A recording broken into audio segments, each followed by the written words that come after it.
I believe that we're live. Let me just, if everyone's hearing us loud and clear out there, let me know. I'm going to drop the opening right now on you people. Welcome back to the Hank Strange Situation. Yes. Lifestyles Subscribe, of the locked and loaded. thumbs up, ring the bell so you could be notified. All right, come on, guys. Let's do jazz hands. Let's start with jazz hands. You know, sometimes I'm not in the mood for jazz hands either, but we'll do it. We are live. I hope you got your big girl panties on. We're live. This is episode 404. I don't know. That sounds like a good number. 404 of the Who Moved My Freedom podcast. And the title is You're Not 2A Enough. You're not 2A enough, damn it. And basically that has to do with my hashtag Stop the Challenges challenge that I'm doing. I hope everyone out there gets involved in the Stop the Challenges challenge. I challenge you to stop the challenges challenge. Something like that. Love it. Yeah, also my special guests are Greg Pruett and Gun Doctor TV on YouTube. So let's see. Let's go to, let me go to Greg first. Greg, what's up, man? Dude, man, you guys, for all the gun owners out there, I just got back from a trip in Washington, D.C., working on behalf of several gun organizations. And it was just a wild ride, man. I mean, we were talking to congressmen and senators and their staff members, and we met with the White House. We went and delivered 116,000 petitions to the White House. Wow. And it was absolutely insane. One of the first things that was kind of incredible about this was, as we were taking, so these petitions were to President Trump to veto red flag laws if they get to his desk, right? And so we're reaching out, and our guys are reaching out to the Secret Service and the White House trying to figure out how to deliver these things.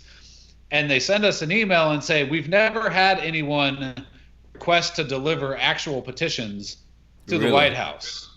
Really? we're like, what? No. Like, wait a minute. What are all of these groups, not just gun groups, but all of these groups that have petitions to President Trump? Like, what are they doing with them all if they're not actually delivering them to the White House? And so it was kind of fascinating to see. So that, never in the history of America. You're saying? I don't know, man. I don't know if they meant like hasn't ever happened under President Trump or hasn't ever happened. Oh, maybe ever. under Trump. I don't really know. But either way, there's petitions that have been to the president, to President Trump that have apparently never been delivered. So yeah, I believe that there's a lot of people that don't want to challenge Trump, and it's how it is, or challenge any of these guys. And I do. I listened to your video where you were talking to Rubio. We're going to get into that, right? You've got a video on YouTube on your new channel, which we'll talk about too, right? We'll tell the people how to get to that. Yeah, we had a discussion with Rubio and again some other staff members. In fact, one of the other interesting things, Hank, was when we would go into these congressional offices, whether it was congressmen or senators, and we would tell them, vote no on red flag laws. If red flag laws come up, we're opposed, gun owners are opposed. There's no version of red flag laws which we support. And almost all of the Republican staff members would tell us that we've never had any gun groups come in here and tell us to vote against this kind of stuff. Really? It's like, there's what some the hell is craziness. happening here? Yeah, there's some craziness going. What are all these people doing? What is the NRA doing with their time if they're not going door to door? Because what they told us is every time there's a mass shooting, you can be damn sure that these guys get these these gun violence victims are going door to door. They go to every single person in those buildings, right? And they start telling them their story about how so-and-so got shot and they need to pass gun control. But apparently gun owners and gun activist leaders don't ever go in and do this stuff. And so that was another kind of a big revelation for us on like, what are all these people doing with their time? I don't understand. I had to fly to D.C. from Idaho to go the job that I thought other big national gun groups were doing. It's just weird, man. Yeah, and those guys actually have the money to do something about all of this, and they're not. That's the interesting thing, right? Not all of them. There's some people that don't have the money, but definitely the NRA. Okay, we're going to get deep into that. We've got Gun Doctor TV. Dan, what's up, man? What's going on? How's it going? Yes, I'm good. We haven't seen you here. This is your first time doing the Skype thing, right? I believe so. Yeah. Yeah. So you and Greg are Skype newbies. Yeah. Skype newbies, man. Skype newbies to the show, at least to the show here. Oh, That was my phone. That was my phone. My bad. I didn't silence my phone. Somebody who knows me but doesn't realize I'm actually live on the air right now. Don't call me at this moment. Yeah. So what's up, man? What's going on in the Gun Doctor TV world? What have you been up to? Shooting guns, man. Living life, taking care of the family. Mm-hmm. Yeah, Good stuff. Good stuff. I think I saw you at NRA. I know I did. Yeah, I think I saw you and your wife out there. Yes, sir. Yes. Shout out to Mrs. Gun Doctor TV. Yeah, she's over there. Yes. Yes. Much Ready appreciated. to do the research. Yeah, we can't do this without the wives. Right now, I am wifeless. Lola has left me. Lola's left me. She went to Texas. Her brother. Actually, I'll share some pictures with you guys a little bit later. But Lola's brother is like a career Army guy. He's been in the Army for I think 25 years. So, he just became a sergeant major. So she went out there to celebrate and watch him graduate and stuff like that. I'll throw some pictures up for you guys so you can see some of that. I think I've got some pictures of him in uniform and hanging out with. They haven't seen each other for a long time, so she had to go. And if I'm looking a little skinnier than usual, basically yes, I'm starving. Nobody is feeding me. Nobody's been feeding me. Yeah, I gotta bleed my own blood. I gotta get my own food. So no, I've been eating something. I gotta eat something. Otherwise, definitely would not be able to do this without eating something. Let me see. Before we get into it deep here, I want to remind everyone to please smash the thumbs. I know there's folks coming in right now from Gun Doctor TV, coming in from Greg Pruett. You've got different things. Idaho Second Amendment Foundation, I think, right? You're still doing that. Second Amendment Alliance, yep. Second Amendment Alliance, Absolutely. yes. Sorry about that. And then you've got some other things going on. So shout out to everyone coming in right now. I'm going to ask everyone to smash the thumbs, okay? Please do the thumbs ups. That that helps with our discovery. This channel just got hit with a bunch of demonetizations and stuff. So whenever that happens, YouTube starts pushing things down. So we got to do what we can to help get an audience in here, guys. It's just was that after the whole Crowder thing and the Vox thing? It comes and goes in waves, right? I think you see that, right? Yeah. Yeah. Right, Dan? It's like if there were a few months, they come through and they mass monetize. Yeah, they'll come through. They'll hit us with all these things. We'll go in there and try to contest it. Then they'll look at it. I know for me, most of them, they're like, no, this is confirmed. We're demonetizing it. Yeah. And then I threw up a video about this today. But then usually my plan, I'm on Gunstreamer. So I think you're on there as well, right? Gun Doctor TV's on Gunstreamer. Yeah, I'm on there. Yeah, Greg, did you put any of your stuff on Gunstreamer? Yeah, the other channel I have is on there. The new one, I have not gotten it on there yet, but yeah, we're on Gunstreamer too. So. Oh, okay. So the thing that I do whenever YouTube does that, it's not. I don't think it's a good idea to leave those videos that they've demonetized on their platform. Because it counts as strikes. It counts as, not strikes, not like how they look at strikes, but it counts against you in the algorithm and the formula that they have for your channel. Right? Okay. That makes sense. Yeah, so, and I was talking to someone about it. So what I do is I actually delete them off of, make sure they're on Gunstreamer, delete them off of YouTube, I keep them on Gunstreamer, and then Gunstreamer has something called Contributors now, which you can set a tier. People can donate a amount of money that you set. For me, I set it at $3. So people can donate that money to me. I'm going to shout out some of those people. Hopefully I'll remember that later. But so I put all those videos that are banned on YouTube into a playlist like that. People can watch those, but you can watch all my other stuff on Gunstreamer, just as a way to help Gunstreamer get more people coming in, more eyeballs and stuff like that, because that's unique content that's really not anywhere else. So yeah. Now, is Gunstreamer, do you know, I mean, I don't know the guys working behind the scenes on that at all. Mm-hmm. Are they going to open it up to more than just gun videos? Is that the long-term goal, is to be a broader network? Okay. Yeah, you could put anything on there now. So I've got Hank Strange, where we do the gun videos. I've got this channel that we do the podcast. And then I also have Stranger Palooza, where I do car stuff. That's all car stuff. Yeah, that's all on Gunstreamer right now. And there's other folks that do, I think, like cigar stuff. And I think there's some other people doing car stuff, bike stuff, and things like that on there. So, Yeah, I mean that's the name that they have right now, and kind of they have a big gun community over there. But I think they're open Sure. to either creating something else that's like attached to it that has a different name, and it's all really in the same like pond, or changing the name or something like that coming up. Sure. Okay. Yeah. Cool. So anyway, we What do. a video. I do that. I remove the videos, try to keep the thing clean, and then they come back and hit me a few months later, and I noticed that yes, after everything with Crowder, I think they changed the rules again. So Of what's course. happening is they're going back to videos that I put up 6 years ago Oh gosh. that they've already gone through multiple times. But now, but you see, they've got new rules. So Wow. next week they'll have new rules. Yeah. So I don't think it would be as bad if It they is. were more transparent. yeah, I think if they let us know, okay, you can do this, you can't do this, hmm so we have a clear set of rules.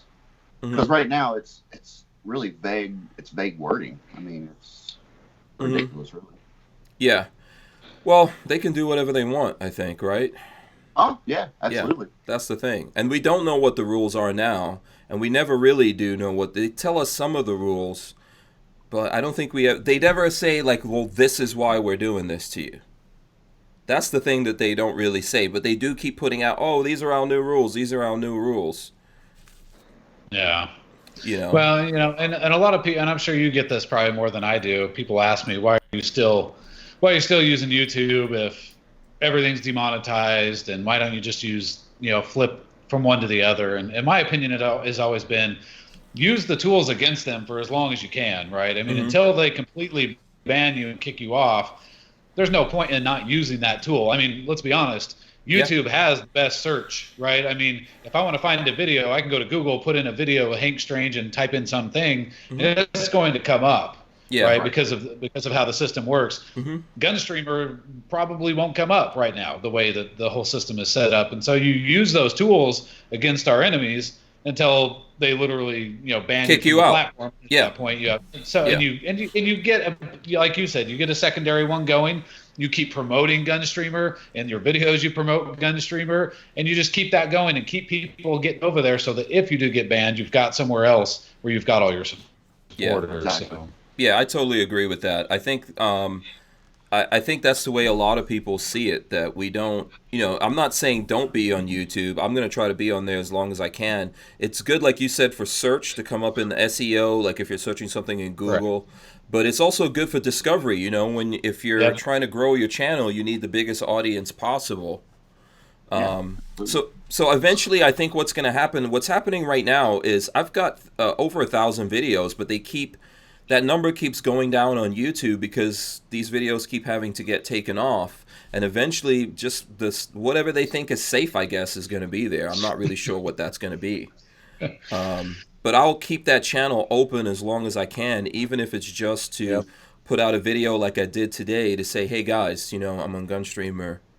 Try to go over there. I'm sorry, Dan. I know you're trying to jump in here and say something. Oh no, you're fine. Yeah. Now, do you feel like Gunstreamer is a viable alternative? Do you think for the long term? Because I know the traffic isn't like it is on YouTube, and really there's what's the next biggest thing? Maybe BitChute. There's definitely BitChute, and I know lots of people are using that. I'm not currently using that, and I'm not trying. I think we should try to get on as many things as we can. One of the things I like about Gunstreamer is it pulls my stuff over automatically. I think BitChute does that as well, right? Yeah, BitChute does that. Yeah. But the reason why I'm in particular pushing Gunstreamer, I don't have any kind of like financial stake in it. The reason why I'm pushing it is because we need a platform where we could talk to the people and somehow get it custom to what we do. So the thing, I was talking to the owner of Gunstreamer today by phone. They're busy guys. It's a small company in terms of the people there, but they're actually developing things. They have an app on iPhone and Android. They have something that's like Patreon, this contributors thing. They're working on things constantly. I was in there today when I was switching some of the stuff over. There's a whole bunch of stuff, so I didn't switch everything over yet, but I can see that they're making changes and developing it. Now, are they going to be there in the long run? The answer to that question is up to us as the content creators. It's up to the audience, the gun people out there. It's up to the industry. Like, we need to give them content. The audience needs to come in. The industry needs to support them. This is going to have something to do with them being here in the long run. Well, and it's not just that, though, Hank. I mean, I think part of the concern for me as someone who is also pushing people to other various platforms like All Social and Gunstreamer and stuff is when YouTube or Facebook or Twitter or one of these big dogs comes to your company and says, $10 million, we'll buy it out from you. Are they going to sell out? Are they going to go, yep, 10 million? Well, hell, I can live the rest of my life now. Yeah. That good is question. a concern no matter who it is. It's a big concern. Yes, that's why I need to be able to talk to them. Now, that's not going to stop them if you're like, I'm going to make you an offer you can't refuse. Right. That's not going to. But so Austin has been on my show.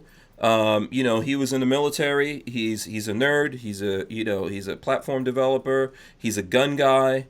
Believes in the Second Amendment. Believes in the First Amendment. I've met the other guys there. I'm gonna say no. They're in Utah. They kind of have that independent spirit and all that kind of stuff. But ultimately, we all money is a thing. That's why you're absolutely right about this. So we've got to give them the incentive to never do that. And by the way, before that happens, the companies aren't going to spend $10 million when they know they could just sit around and wait for you to die. Yeah, exactly. So we have to try. We have to try to support them if we can. Yeah, I agree 100%. And I don't want anybody to get the idea that I was saying they would sell out. No, yes, I know that is always a concern with everybody and what is happening. So I'll have to. I'm an Idaho, so I'll have to run next door sometime and go meet the guys and see what they got going on. So I don't think that's what you meant at all, Greg. I think that was a really good point that you made, though.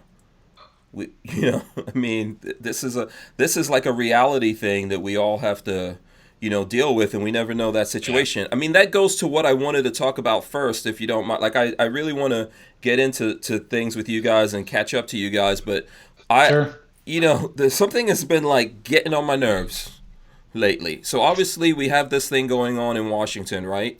The 1639 deal that's happening in Washington, and everyone, I think, got out there, got behind this. I can see lots of support going towards it. I think they reached their goal with the GoFundMe, and then they extended that goal. I don't know if they reached it since they extended it.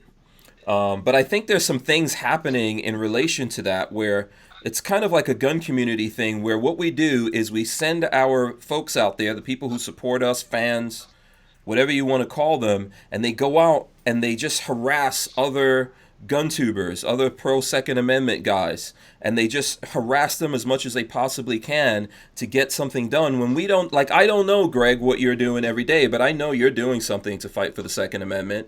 I don't know what Dan's doing at Gun Doctor TV, but I know he's doing his part. Everyone is out there doing their part, and when someone of us decides, no, this is more important than anything, and everyone has to listen to me, go out there and shake these guys up and harass them until they listen to me.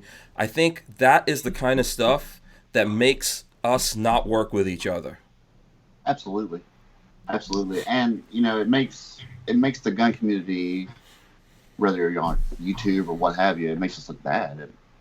And, we're sending outrage mobs out there to harass people. It's a bad deal, Yeah.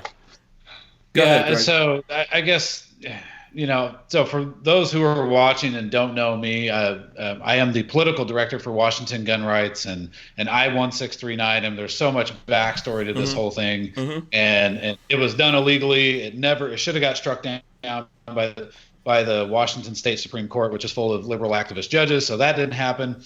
And now there's a giant lawsuit to try and stop it. And, I applaud everybody who can pitch in and fight that lawsuit. My biggest concern is because we are in the Ninth Circuit. The Ninth Circuit is one of the anti-gun circuits in the entire country. So they're not going to rule in favor or issue an opinion in favor of gun owners. That's just not going to happen. Okay. And then assuming that that's what's going to come out of this lawsuit, then you have to hope that the freaking Supreme Court is going to take up a case on this issue.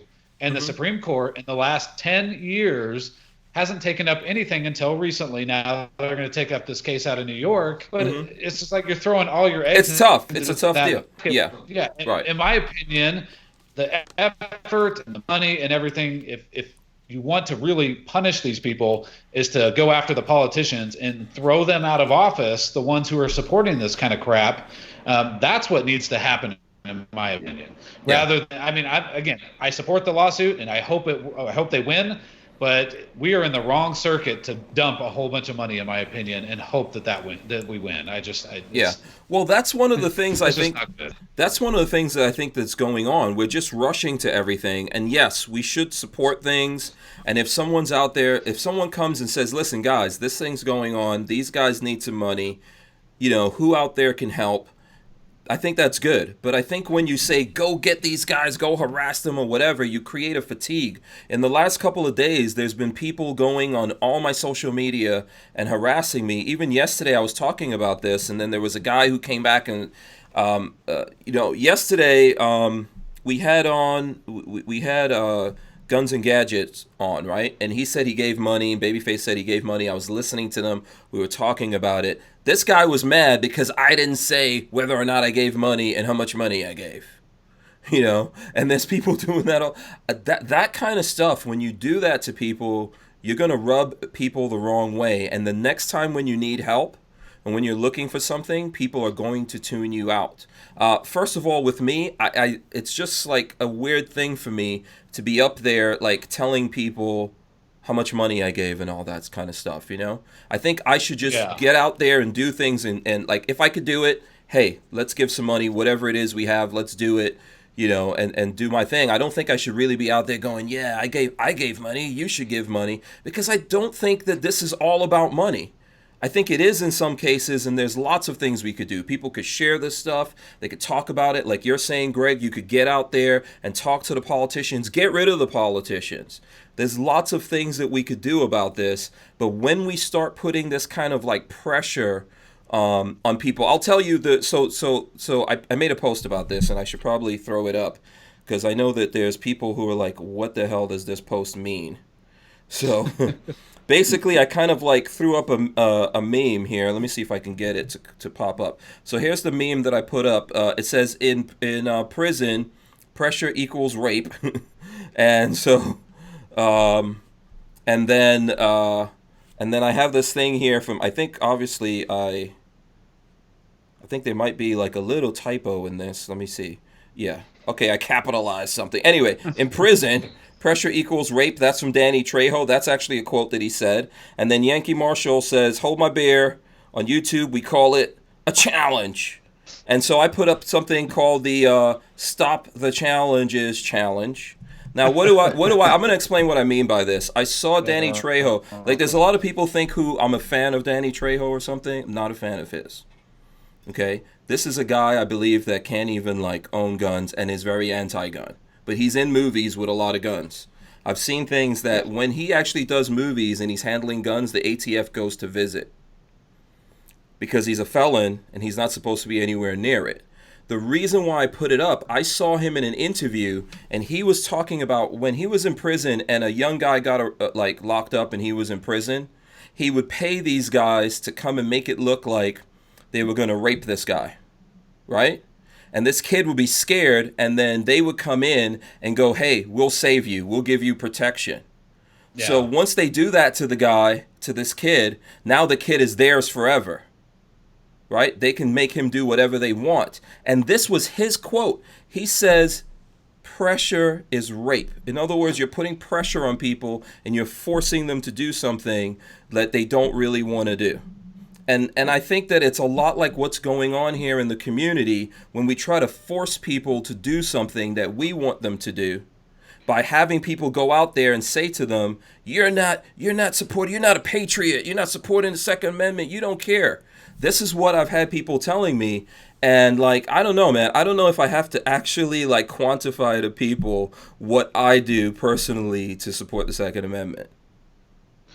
Yeah, I mean, I don't understand like why this is, all of a sudden a thing with especially with the Washington issue. I mean, you've been talking about and you bring up issues going on across the country all the time, but every state has their own fight, right? I mean, the gun grabbers are in every state, every capital. Stuff's going on. You've got your own issues in Florida with Republicans, a whole bunch of them. That you were talking to one of them. Yeah, the worst one. I think. But I mean, at the state level, though, you've got your own issues that you're worried about. So it's not, I mean, you'd spend all day sitting there going, okay, in Wyoming we got this issue, in Idaho we got this issue, in Washington and Florida and Texas and Kentucky, and here's all these states with all these issues.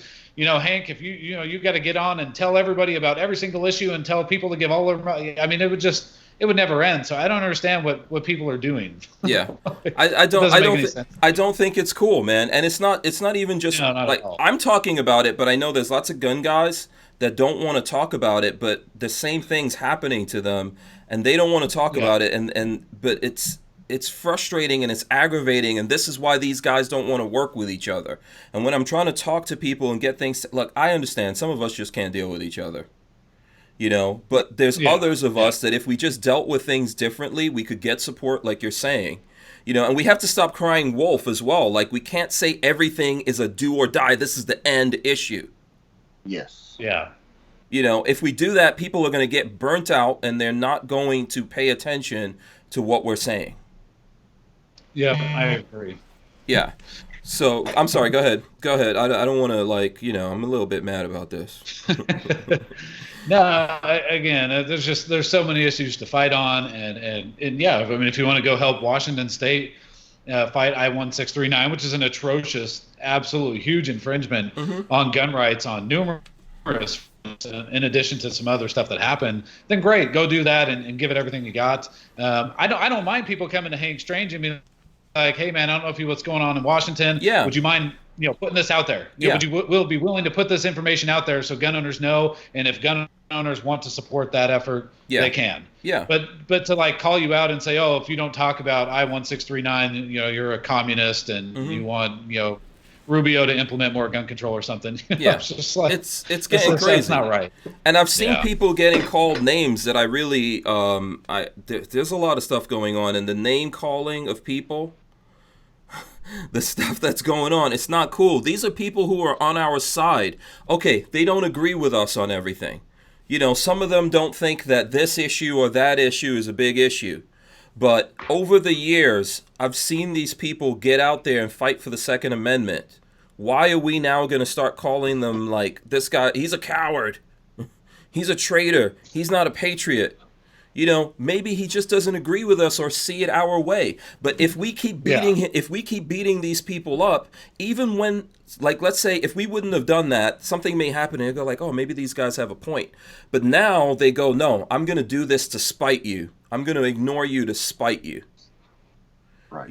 I think that's the risk that we're running here. And I don't know, man, it really, it's like, it's frustrating to me.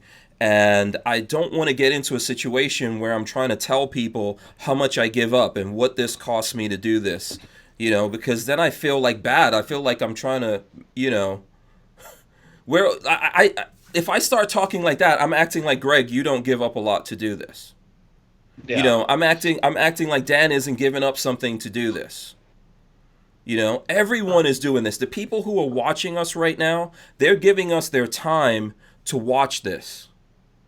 Everyone is doing something, and whatever it is you do, and I think there's people out there that look at this too, and when they think like, oh, this is all about money, and if I don't have money to give, then I'm somehow pitiful, and that's not true. It's not money that we need to do this. Yeah. Yeah, I agree, man. It doesn't make any sense. I save my criticisms for, congressmen or public figures who are selling out gun rights, and supporting gun control. And then I'm going to call you out all day long for it. But as far as like going and attacking random gun tubers for, not forcing people or telling people to donate their money to something, I mean, it's just freaking weird. I don't understand. Yeah. Didn't tell me. Counterproductive. Yeah, I hope we can somehow stop it. I hope we could just chill it out. You know, I actually looked at the video that Yankee Marshall did, and I saw that he said, don't go after the, just go after the big guys. I don't agree with going after the big guys, to be honest with you. But when you've got people who will get rabid, they're going after everyone. Yeah. You're going after everyone. So some guy who just started doing this and is pouring everything into it to do this thing, and you go after him, he's like, man, why am I even bothering? So Right. that's the thing. So I want to get that. I want to do that. And I think also you made a good point here, Greg, that we need to take the time to think about everything that's going on and where exactly our resources need to go to, and the time and the timing of it. Because we don't have like George Soros, Michael Bloomberg kind of money. I mean, is there a gun dude that has that kind of money that I don't know about? Someone should, I don't know. I mean, No, our side doesn't have the George Soros, Paul Allen, all these freaking billionaires, funding our efforts. It's just regular folks like you and I trying to do our part to save the Second Amendment, restore the Second Amendment. Mm-hmm. We just don't have those kind of wealthy people on our side willing to dump that kind of money into the cause. So yeah. It's too bad. All right, it has to be grassroots. So I'm sorry. What was that, Dan? I said it has to be a grassroots thing. Yeah. I mean, listen. Money is needed, but I don't think that this is going to be won with money, people. No. No, it's not. That's not how we're going to win this thing. We need money for sure. It takes money to do things. Trust me, I get that. It takes money to do it. It's going to take a lot of money, but money is not what's going to get us over that line. It's not. It's going to take a little bit more than that. So, just don't get caught up in this like beehive kind of mentality, and then start going after guys. And just discouraging them from doing what they're doing, because I want those guys to keep doing it. I want us to keep moving on. Just do what you can do, and keep going. That's my thing about that. I can agree with that. Yeah. So now, Greg, this is a go little ahead. bit of a side note. Yes. Did you guys see where Hickok cut ties with the NRA? Yeah, I did see that. 45 who cut ties. Yeah. Is Greg still here? Oh, he froze. He might have frozen. Yeah, I think he froze. It looks like he's frozen. We'll probably get him. Oh, there you go. So you're here. Are you here, Greg? Can you hear us, Greg? I think he unfroze for a second. I'm here. Yeah, okay. Can you hear me? Yeah. So, so I think Dan's bringing up Hickok 45, right? There's some news. What I saw the video. How did you take that video?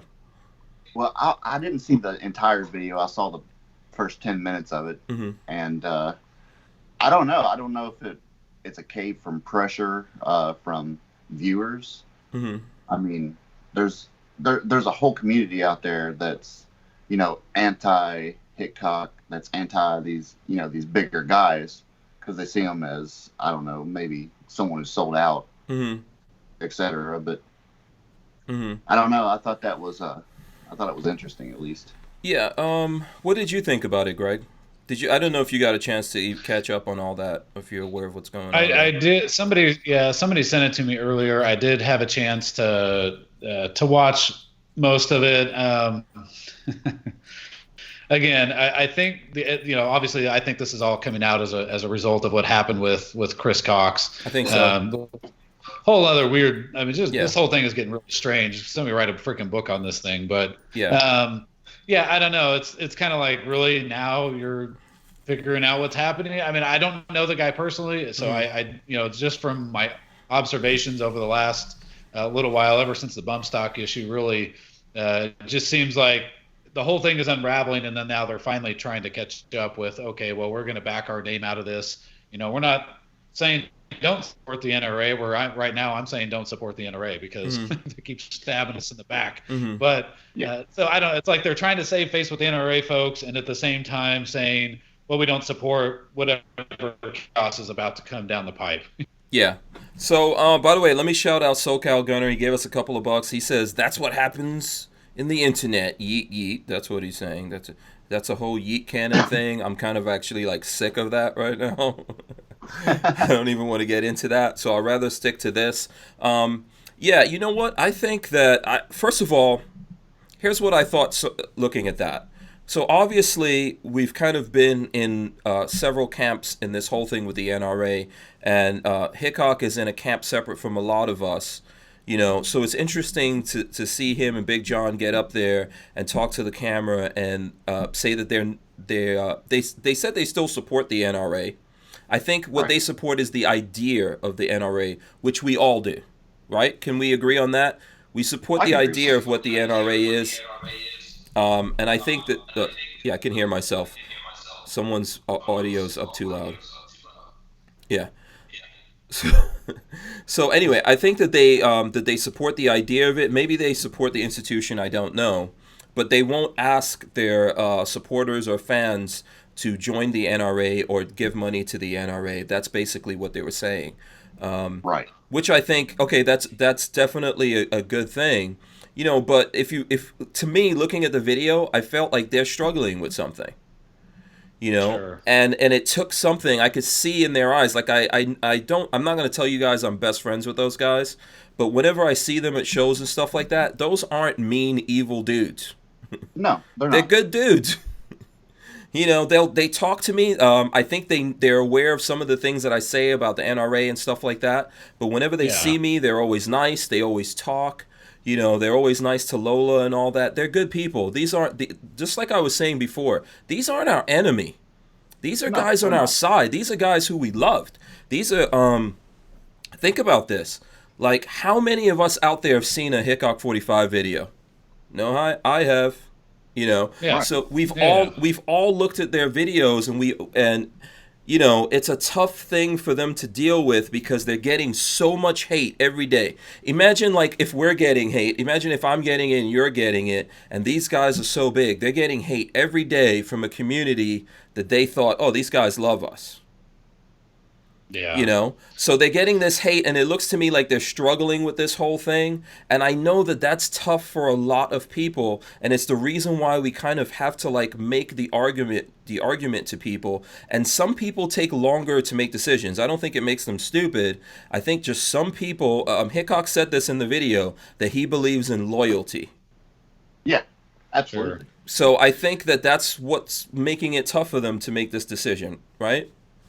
Yeah, and I mean, look, you and I have been following this for a long time. There is a big movement within the gun rights community from people who are no compromise and people who are okay with some compromise when it comes to gun rights. And I think in the gun rights community, the regular Joes, all the folks on the ground, most of them are solidly on no compromise right now, or very quickly moving in that direction. And the problem is they're all starting to wake up to the reality that the NRA has been compromising since like 1934. Yeah. And people didn't want to believe it. A lot of people did not want to believe what was really going on behind the scenes. But Wayne LaPierre is spending lavish amounts of money on vacations and clothing and all of this crap. They didn't want to believe it.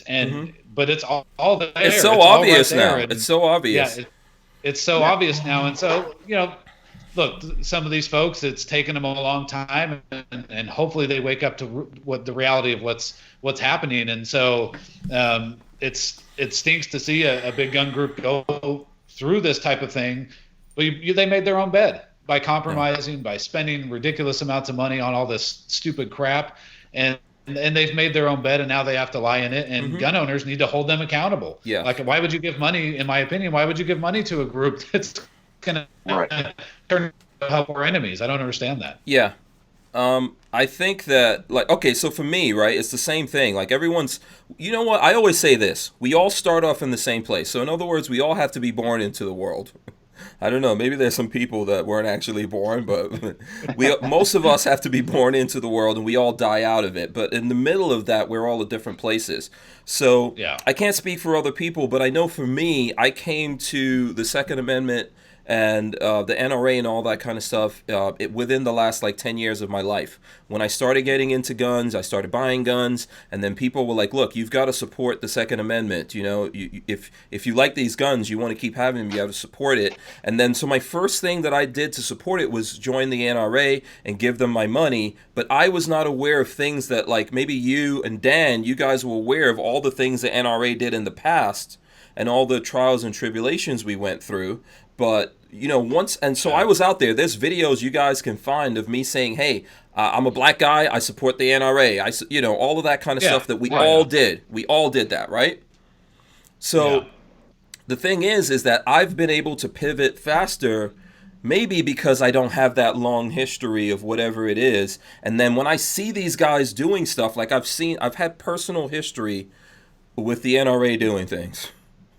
You know, I've seen it in my life. So when this came up, I'm like, oh, yeah, this is what everyone was talking about. And I could pivot and realize, yeah, these guys are no good. We need to do something about them. But there's some guys out there that it's really, really difficult for them to do that. It's almost like the Democratic Party. Think about that. I was a Democrat up until recently, like registered as a Democrat, but I wasn't voting for them, right?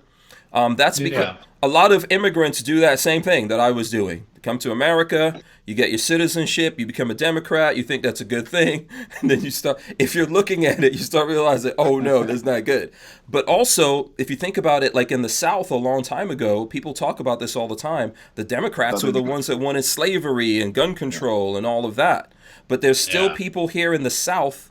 Where I live here in Florida, in the county that I live in, most people are Democrats because their great-great-grandfather was a Democrat. Yeah. Yeah. You know, but they don't, it's weird, right? They don't really vote for the Democrats, but they're still in that, for some reason, they can't go and make that change of registering with them. Yeah. And it's tough. It's tough for so many reasons. I don't even think Republicans are on our side.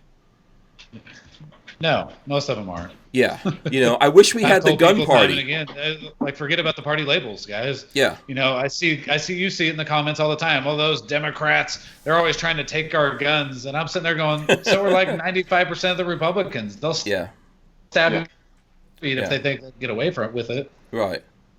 So, you know, I think that's why it's difficult here. And that's the thing, like, one of the things I have to give to Hickok, even though I'm obviously on a different side of this than those guys are, that's pretty tough to get up there, I think, and make a statement like that.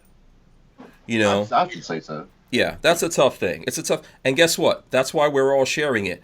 I got a whole bunch of people tell me, do you know what's going on right now? I'm sure you guys got the same thing, right? Someone was like, hey, do you know what's happening? That's because Hickok is very important. And if he's really important to us, we're never going to get him to come back to our side or agree with us on this issue if we berate him and beat him up. Yeah.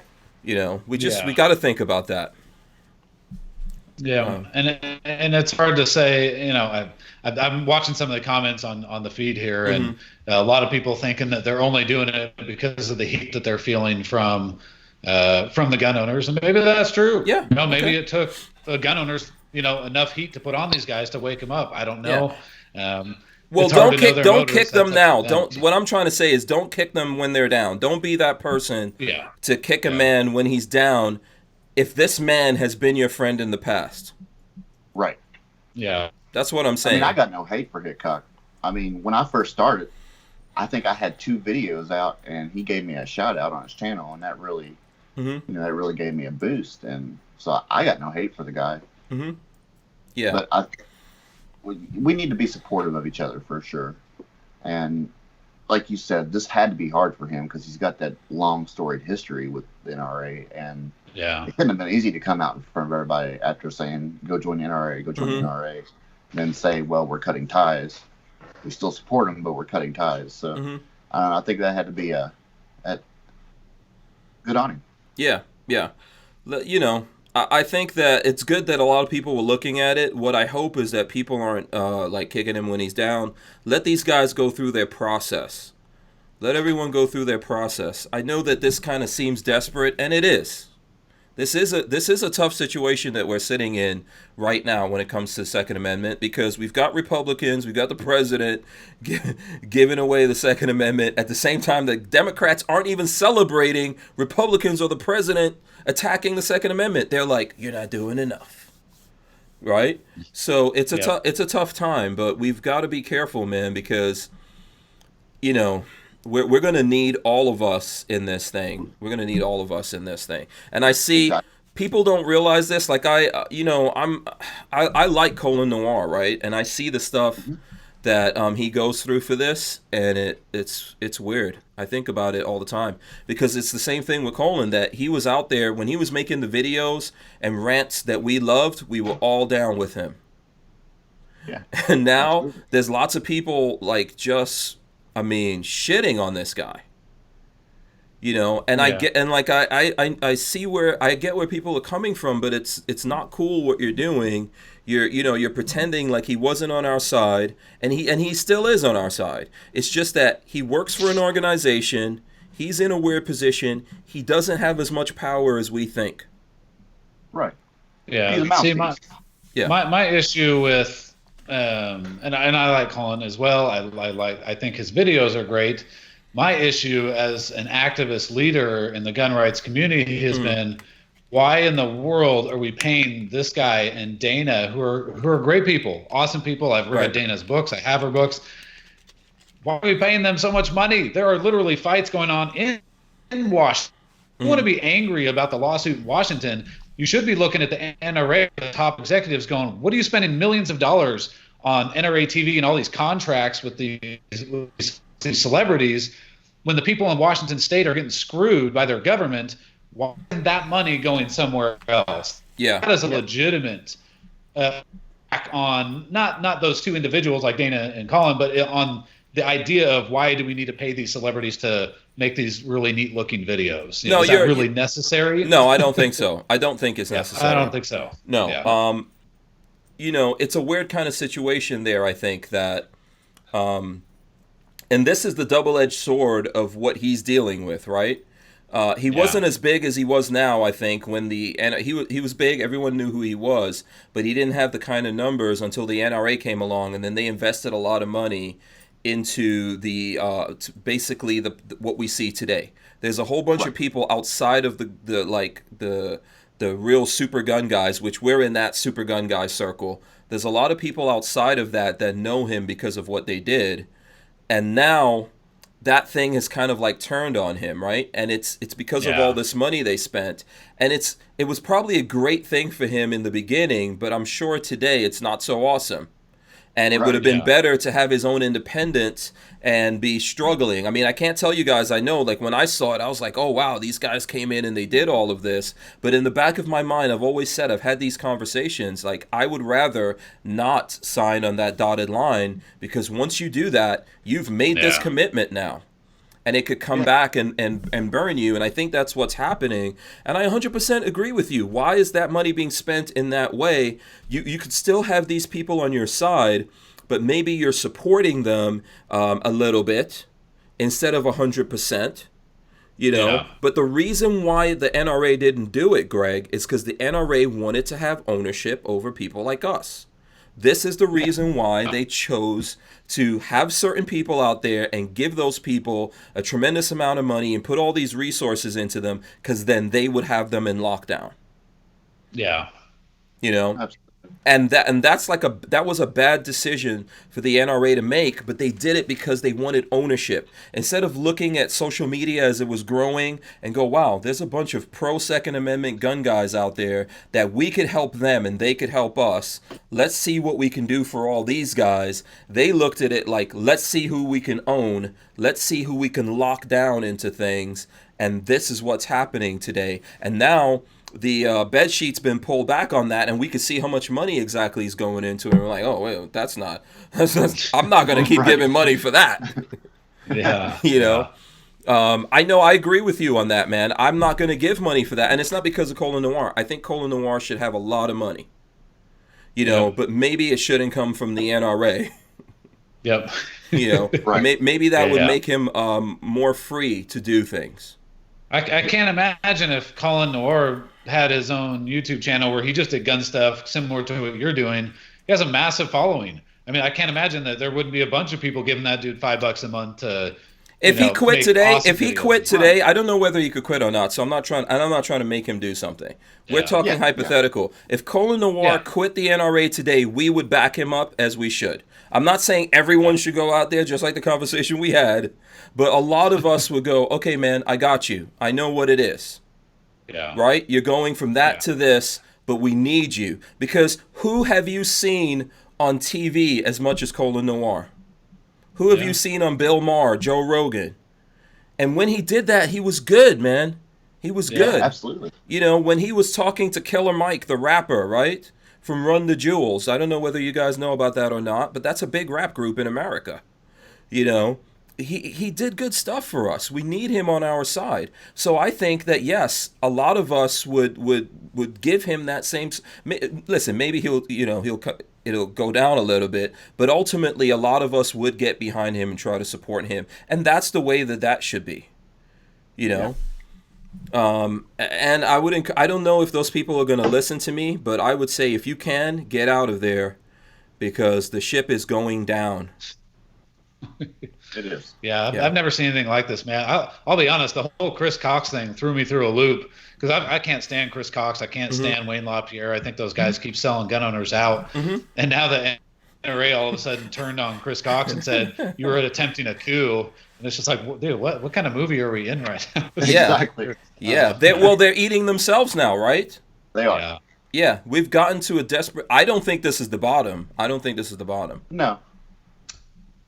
No, so I don't know. This is just my conjecture. My opinion is that as stuff started to unravel, perhaps Chris Cox, who I still don't like the guy, maybe he saw the writing on the wall and said, man, if we don't get rid of Wayne, this ship is just going to keep going down. And I don't think that Chris Cox was going to be the savior of it necessarily.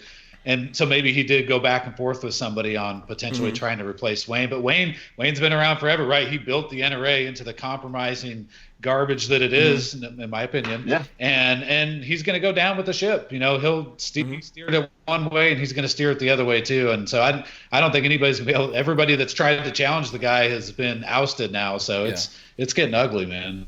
It seems like he has 100% control of this. Go ahead, Dan. Yeah. What do you guys think is going to happen with this? Do you think it's going to be the end of the NRA eventually, as it keeps snowballing? Do you think more people like Colin and Dana, they're going to jump ship as well? Do you think that's going to happen? What do you I'm gonna let you go, Craig, and then I'll. I don't know, man.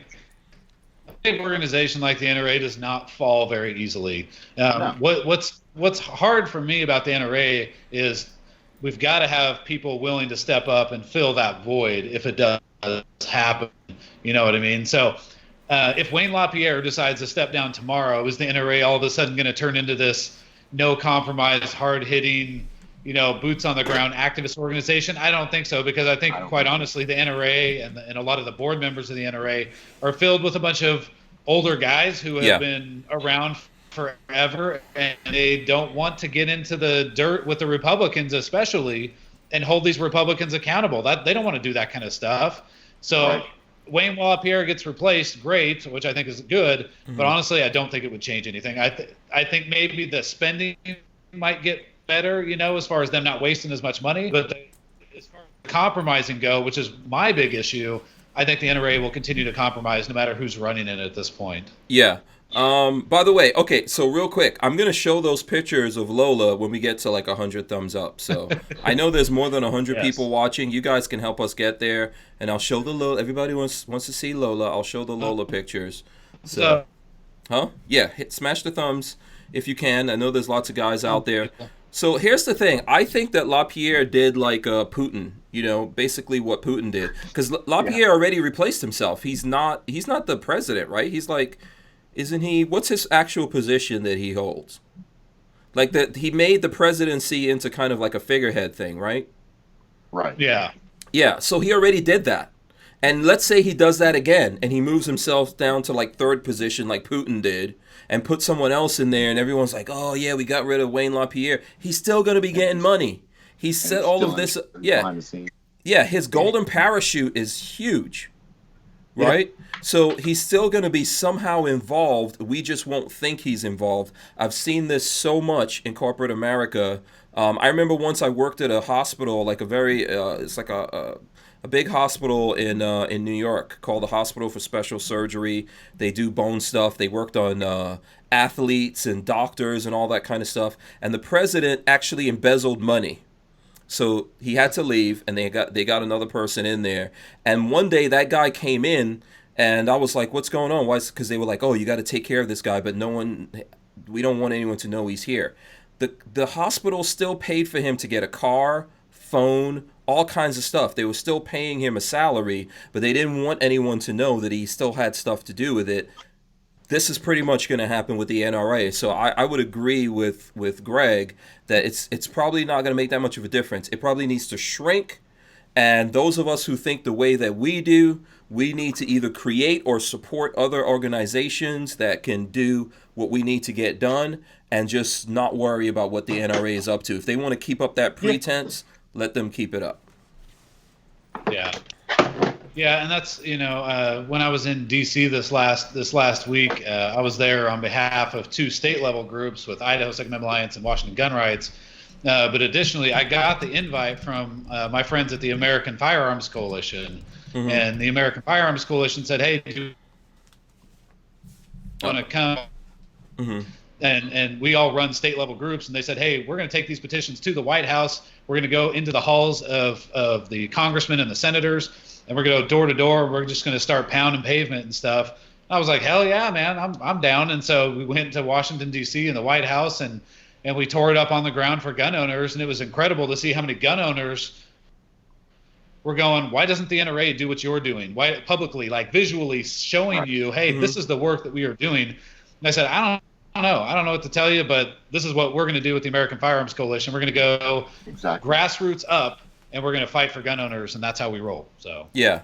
Do you want to tell us about what happened in D.C. while we wait? It seems like people don't want to see Lola, so I don't see the thumbs going up, so I'm just going to assume that nobody wants to see Lola or whatever. Thumbs up, people. Yeah, thumbs up for if Lola. You don't want to do it. Meanwhile, we got Greg, we got Dan here. So tell us, Greg. So what? Okay, so you went off to. I heard the audio from Rubio, which was. Yeah. Oh my gosh, Rubio, man, boy. I was actually, for those that don't know, if you ever go to Washington, D.C., the Capitol building doesn't actually have any of the offices of the congressman in there other than like Speaker Pelosi has her own special office in the Capitol. Mm-hmm. What you end up doing is going out to office buildings off to the side of the Capitol, and they're all housed inside of there. And the House is in one big building, and the Senate's in another. So I went to the Senate building, and I was going to find Patty Ann Murray, Murray from Washington State, because that was one of the groups I was representing. And I was walking around the floor, and if you've never been in there, it's a giant square. At each floor, you can go around the entire thing in this big square until you've completed a whole loop. Mm-hmm. Well, I ran into Rubio's office, Senator Rubio, gun grabbing Marco Rubio, as I like to call him. All he's trying to do is become president, man, that guy. Yeah. Well, I'm going to do my best to make sure that doesn't Me happen. too, man. So, yeah.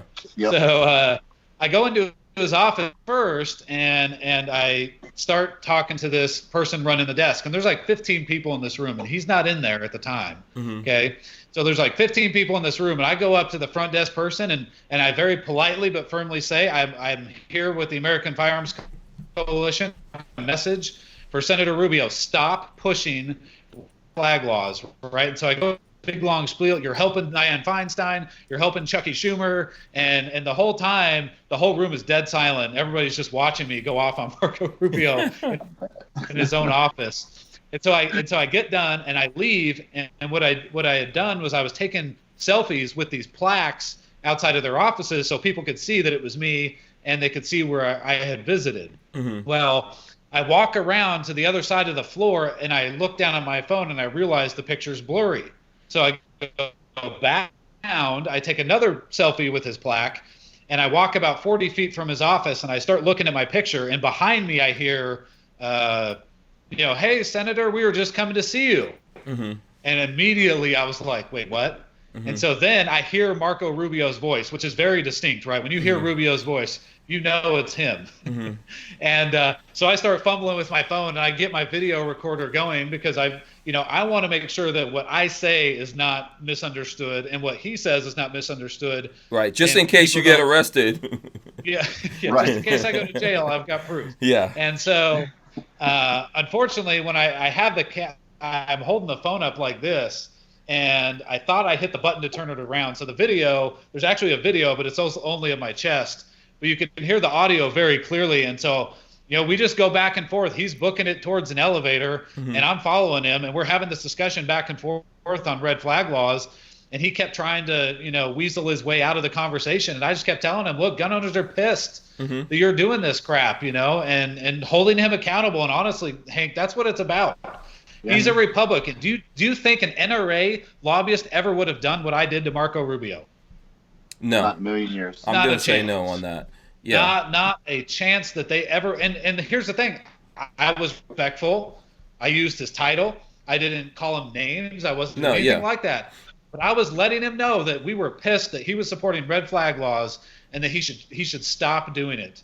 Right? That's the type of accountability that a lot of these gun groups will not do to sitting U.S. senators, right? That was freaking Marco Rubio, and I didn't care. I didn't give a crap who he was. I was mad that he was screwing gun owners in Florida over, and he's trying to screw the rest of us over with SR7, the bill that he proposed. And so one of the big. Go ahead. No, I'm sorry. So I want to point people in the right direction to look at this video. What's the name of your channel that's on again? Yeah, it's Title of Liberty Enterprises. I can Title of Liberty. Yeah. Yeah. Now, why did you name it this? Okay, so the short story is I have the other YouTube channel, which I have now given. It was a pure gun channel, which I gave to the American Firearms Coalition. I still run it. I still help out with it. Title of Liberty Enterprises is a new channel where I want to talk about other things that aren't gun related necessarily. Right. And I felt like if I took my old channel and just started throwing up other non-2A stuff that was liberty related, that I would be doing a disservice to the people who went to that channel because it was gun related. So Title of Liberty Enterprises is kind of, I'll talk about healthcare or immigration or any of those types of issues on that my new channel. So I'm rolling the channel in right now, and I just subscribed from Lifestyles of the Locked and Loaded on the channel. I would like to invite everyone who's listening to this to check it out if you'd like to, follow this kind of material. If you want to hear the audio of Greg talking to Senator Rubio, what is he? Is he a senator, congressman? Senator. Yeah, Rubio. Unfortunately, he's a senator. Yep, and so I'll have another video coming out in sometime in the next week. I actually ran into Cory Booker in the halls. So I ran into the court. So what happened was I was going to find Senator Murray's again, and I went to Senator Murray. I was trying to find her office, and I look down the hallway, and I see this really bright light, and I hear somebody talking. So I knew that somebody was getting interviewed, and I thought, we're in the U.S. Senate building. This has to be a senator, so I'm going to go check it out. Yeah, so you're like a dog. Your ears prick up every time you hear senator. My spidey senses were going, man. It's like time to go to work. So I get about halfway down the hallway. And I see it's a black guy, and I hear his voice, and I'm thinking, man, that sounds a lot like Cory Booker. And so I keep going down the hallway, but there wasn't very many people. So I thought, I thought he had this entourage that followed him everywhere. Well, he only had 2 staff members. There was 2 media people and a state cop or a Capitol policeman. Okay. So I go around the camera, and I just sit there with my phone, and I'm recording, waiting for this guy to get. He was talking about reparations at the time, and I'm waiting for him to get done. And he gets done, and he starts shaking people's hands, and I go around, and he's like, hey, man, I really like your tie. And I was like, hey, thanks, I appreciate that. It's too bad I have to fight you on gun control. He tried to diffuse you. Everything changes at that point, right? And so he's like, well, I don't want to take guns from law-abiding people. And I'm like, Senator, criminals aren't going to follow no matter whatever you pass. And all of a sudden you see his staff members start putting their arms up in front of my face, like handing me their cards, their business cards. That's their way of stopping you. But at the same time, they can say, well, I was just handing you a business card. And so they started getting in my way. We kind of went back and forth for about 15, 20 seconds. It was a really short conversation, and I didn't dare push it with the Capitol Police there. I didn't feel like I ended up in jail at the time. Yeah. So you should have told him that you're going to use all your reparations money to buy guns. I don't know if we should even get into the whole reparations thing right now, but that is a boondoggle. Yeah, it was. That is crazy. And actually, while I was waiting to get into the building, the Black Panthers were outside while we were waiting to go through security, saying reparations through any means possible. So there was that. Yeah, that's going to be interesting. First of all, I don't know where the money's coming from. Second of all, the people who are related, like the American, like I'm related to slaves from the Caribbean, right? So I'm not getting any reparations. Even if I was, I don't want that. The other thing is, in America today, the people who are related to slaves are not just black people. Yeah. Yeah, no, there were people of other were white people who were slaves as well. Yeah, and I mean, it's kind of like an insane thought of what we're gonna do. Slavery, horrible thing, should never happen ever again anywhere on the face of the planet. Although it's happening on the face of the planet today, but reparations is a stupid, crazy idea that I don't know what the hell. I don't know what the hell is going through people's minds. Let me read this quick thing. I think it's just something to distract people and get people all caught up. And by the way, I saw them booing young black Democrats who were trying to tell them don't do this reparations thing. So Burns Owens and I can't remember who the other young guy's name was. Yeah. But they were booing him in the hearing. It's not a good idea. You know what's the reparations America has given to all of us? It's gotten better.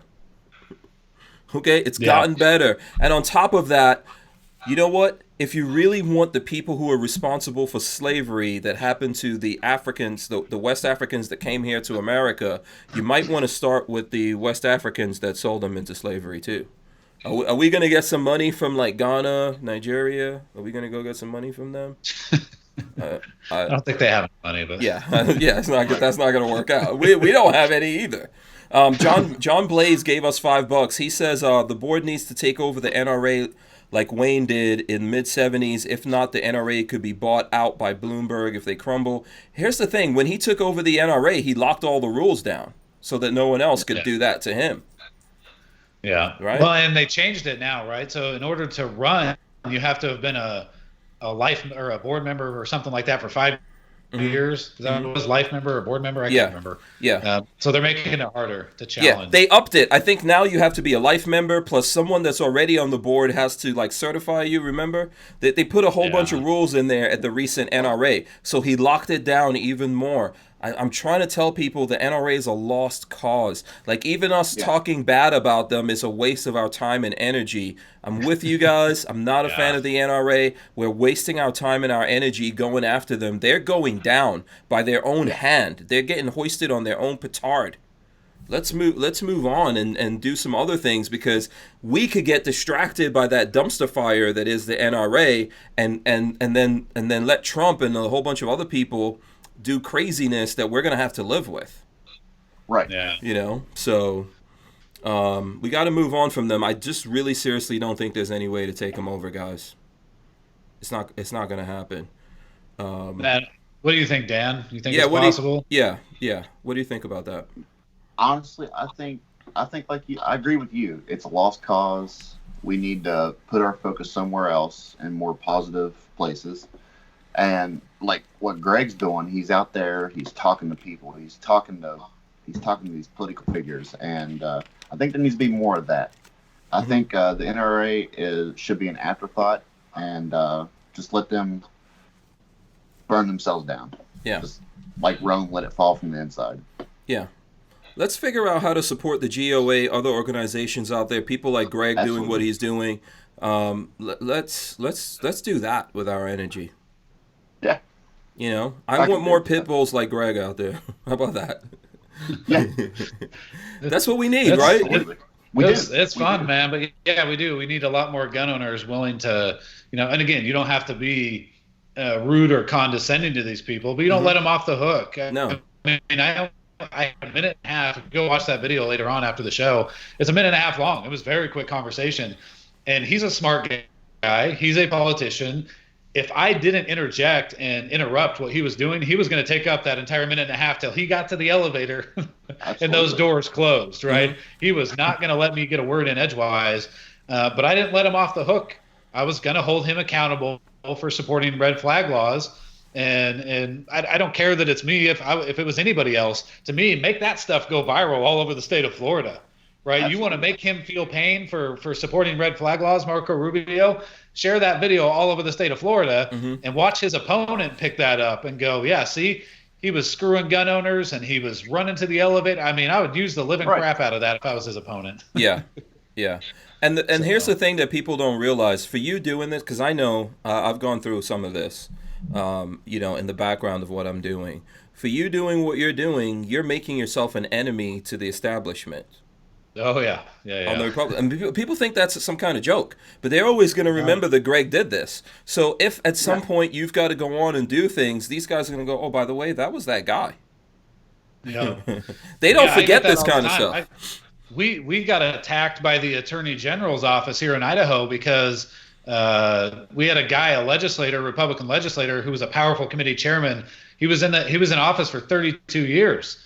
Mm-hmm. Longest serving Idaho legislator in our history, and gun owners took him out in the last election cycle. Mm-hmm. Okay, so then 2 months later, magically, I get hit with this potential lawsuit from the Attorney General's office because we went after this guy for blocking gun bills. Mm-hmm. And so when you do what I do, you are going to make very, very powerful enemies. They're going to come after you legally. They may come after you physically.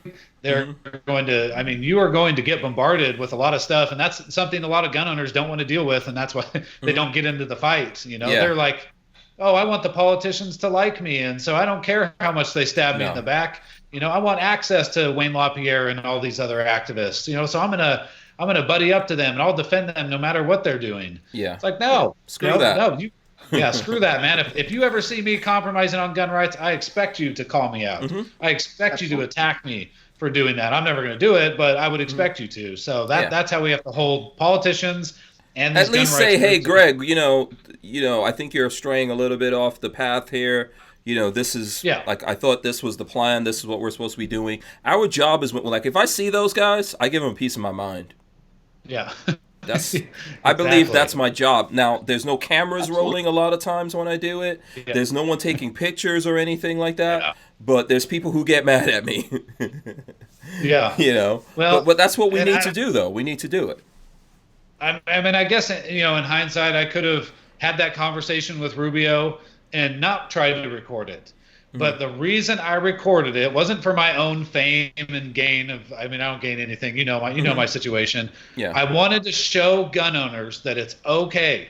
It's number one, it's okay to confront Republican legislators or senators, whoever it is, and hold them accountable. Mm-hmm. And number two, you can do that in a way where you don't come across looking like a piece of crap, right? Exactly. I could have went up to him and I said, hey, little Marco Rubio, how's it going, you little gun-grabbing son of a I could have done that, but guess what? He's not going to talk.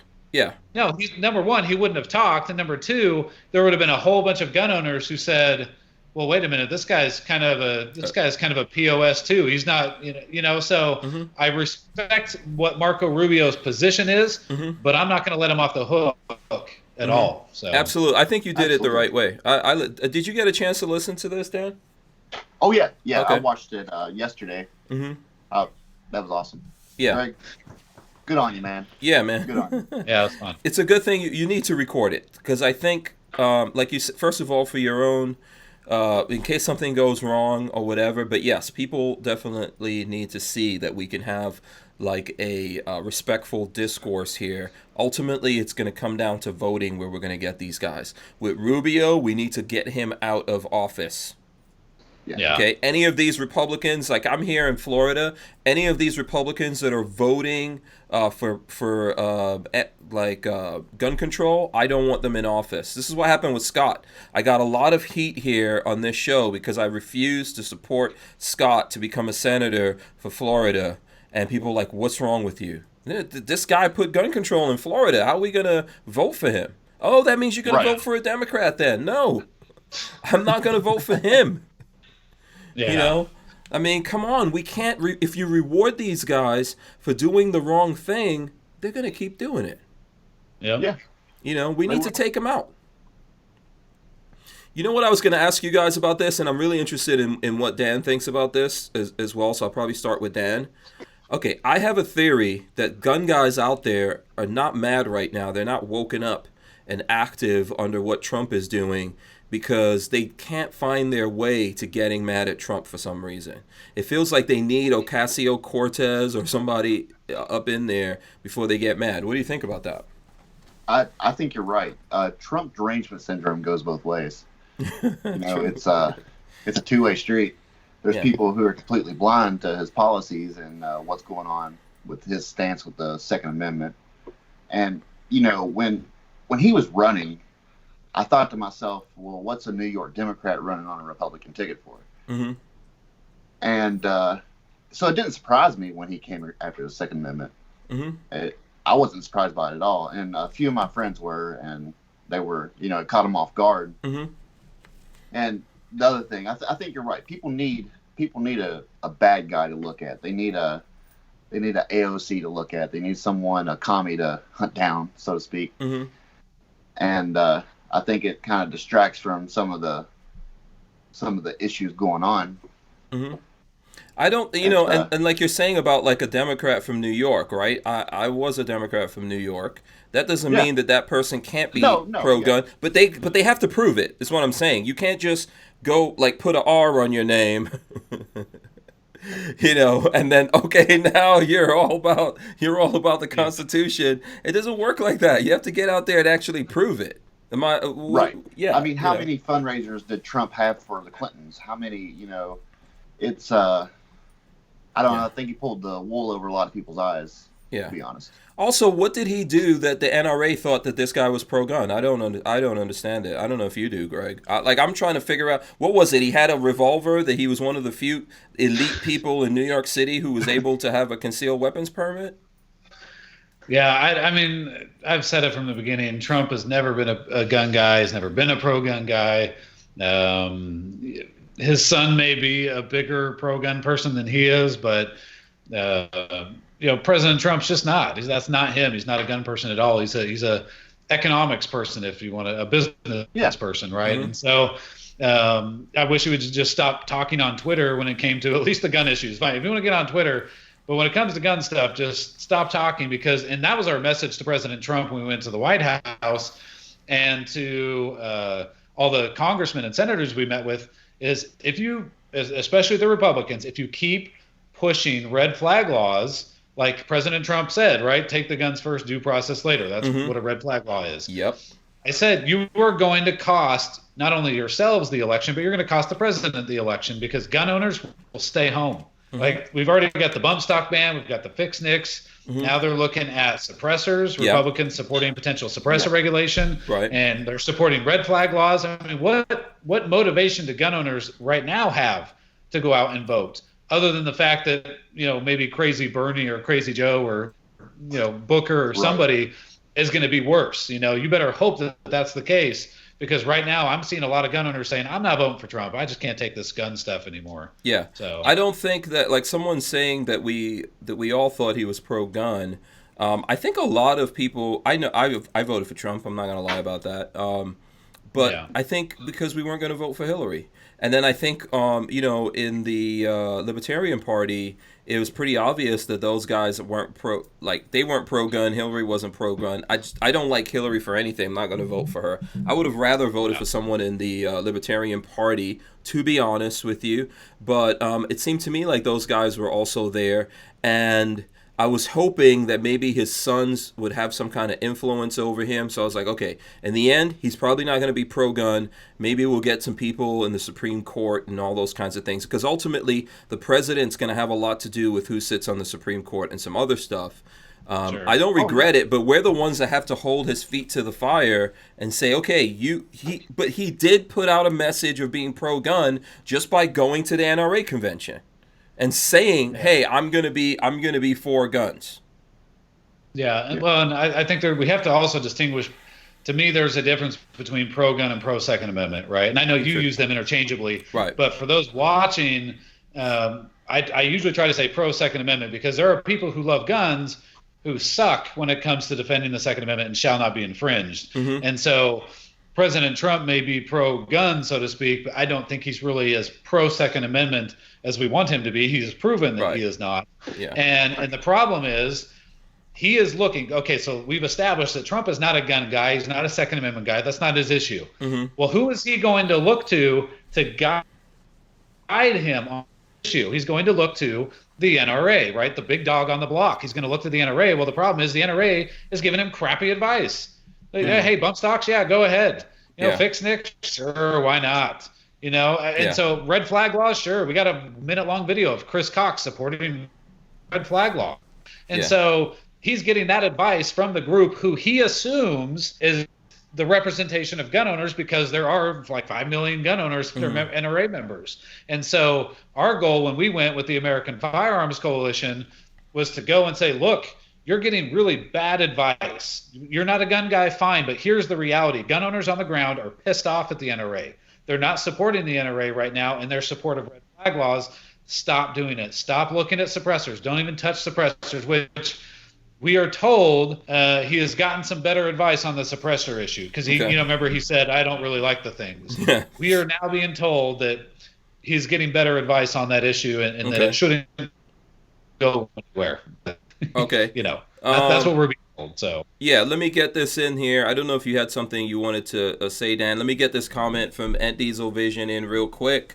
He says, forget the pro-gun argument. We're pro-freedom. We sound like crazed nuts to anti-gun citizens because all we talk is about pro-2A. Okay, I get that. I understand what that is. I mean, we are. I think everyone here is in the shall not be infringed camp. I think that's very important for freedom. Okay, because I don't believe you have anything that you can't defend. Like if you want freedom, you have to be able to defend freedom. Or fight for freedom if you don't have it, right? So, but that is true. There's always men looking to take that away. Yeah, absolutely. Yeah, so I mean, I think that perhaps is a point that we need to make more, that we're pro-freedom. Right? What do you guys think about that? No, go ahead, Dan. Yeah. Yeah, Dan, what do you think? Are we lacking in making the point that we're pro-freedom? Can you say that again? So Ant Diesel Vision was saying that we need to make it clear that we're pro-freedom, and maybe we're not making that point clearly enough to people. Yeah, I think he's right. But we're gun. I'm a gun YouTuber. You're a gun YouTuber. Greg, he's a 2A YouTuber. So we kind of get tunnel vision. But yeah, First Amendment, all the amendments. I'm pro-freedom. I'm pro-free speech. I'm pro-right to assembly. I'm pro, But I think we can't get caught up on, the Second Amendment and get tunnel vision. So, yeah, I think he could be right about that. Yeah.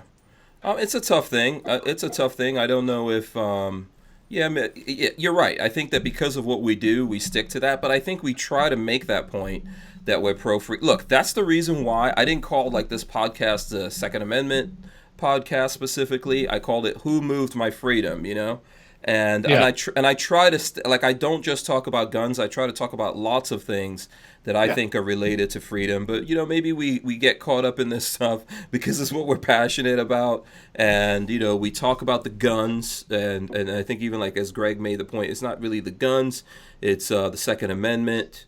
There's a lot of things here that sometimes in our passion we drift a little. Yeah, and that's why. Go ahead, Dan. Go ahead. No, and that's why on my new channel, I wanted to get activists. I fight and I teach. I actually teach classes here in Idaho on how to really fight for whatever issue is important to you, as long as it's for liberty.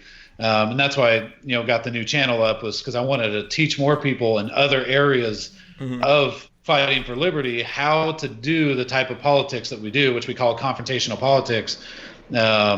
And so you're right. I mean, I think we can all do better, always, at expanding our ability and our footprint for liberty, and I think we need a lot more people doing it. It's not enough for just Hank to do it, or for Dan to do it, or for me to do it. We need a lot of supporters at the Capitol, the U.S. Capitol, and your state Capitol, or City Hall, or wherever, fighting for liberty. And I think too many people, it's a lot of work, and they don't want to get involved. Yeah. DCG 44 says we need to clarify that the 2A is the key to ensuring freedom lives. Yes. Absolutely. Yes, absolutely. Okay, so listen, it's about like 13, we got about 13 thumbs ups away from me showing those pictures. If you want to see Lola, let me get those 13. There's over 100 people watching right now. We should be 13. able to get those 13 thumbs ups. Otherwise, I'm just going to tell Lola that you guys didn't want to see her. That's all I'm going to say.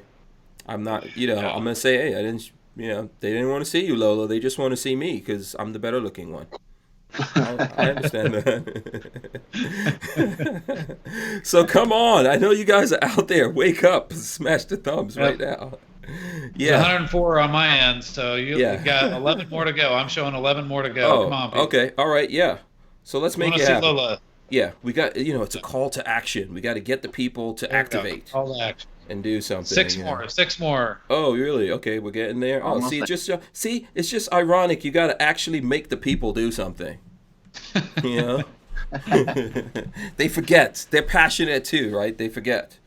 So if you guys want to see this, you want to see what Lola's brother looks like, he's in the military, folks. You got to support him. So get a thumbs up so we can see Lola, her brother.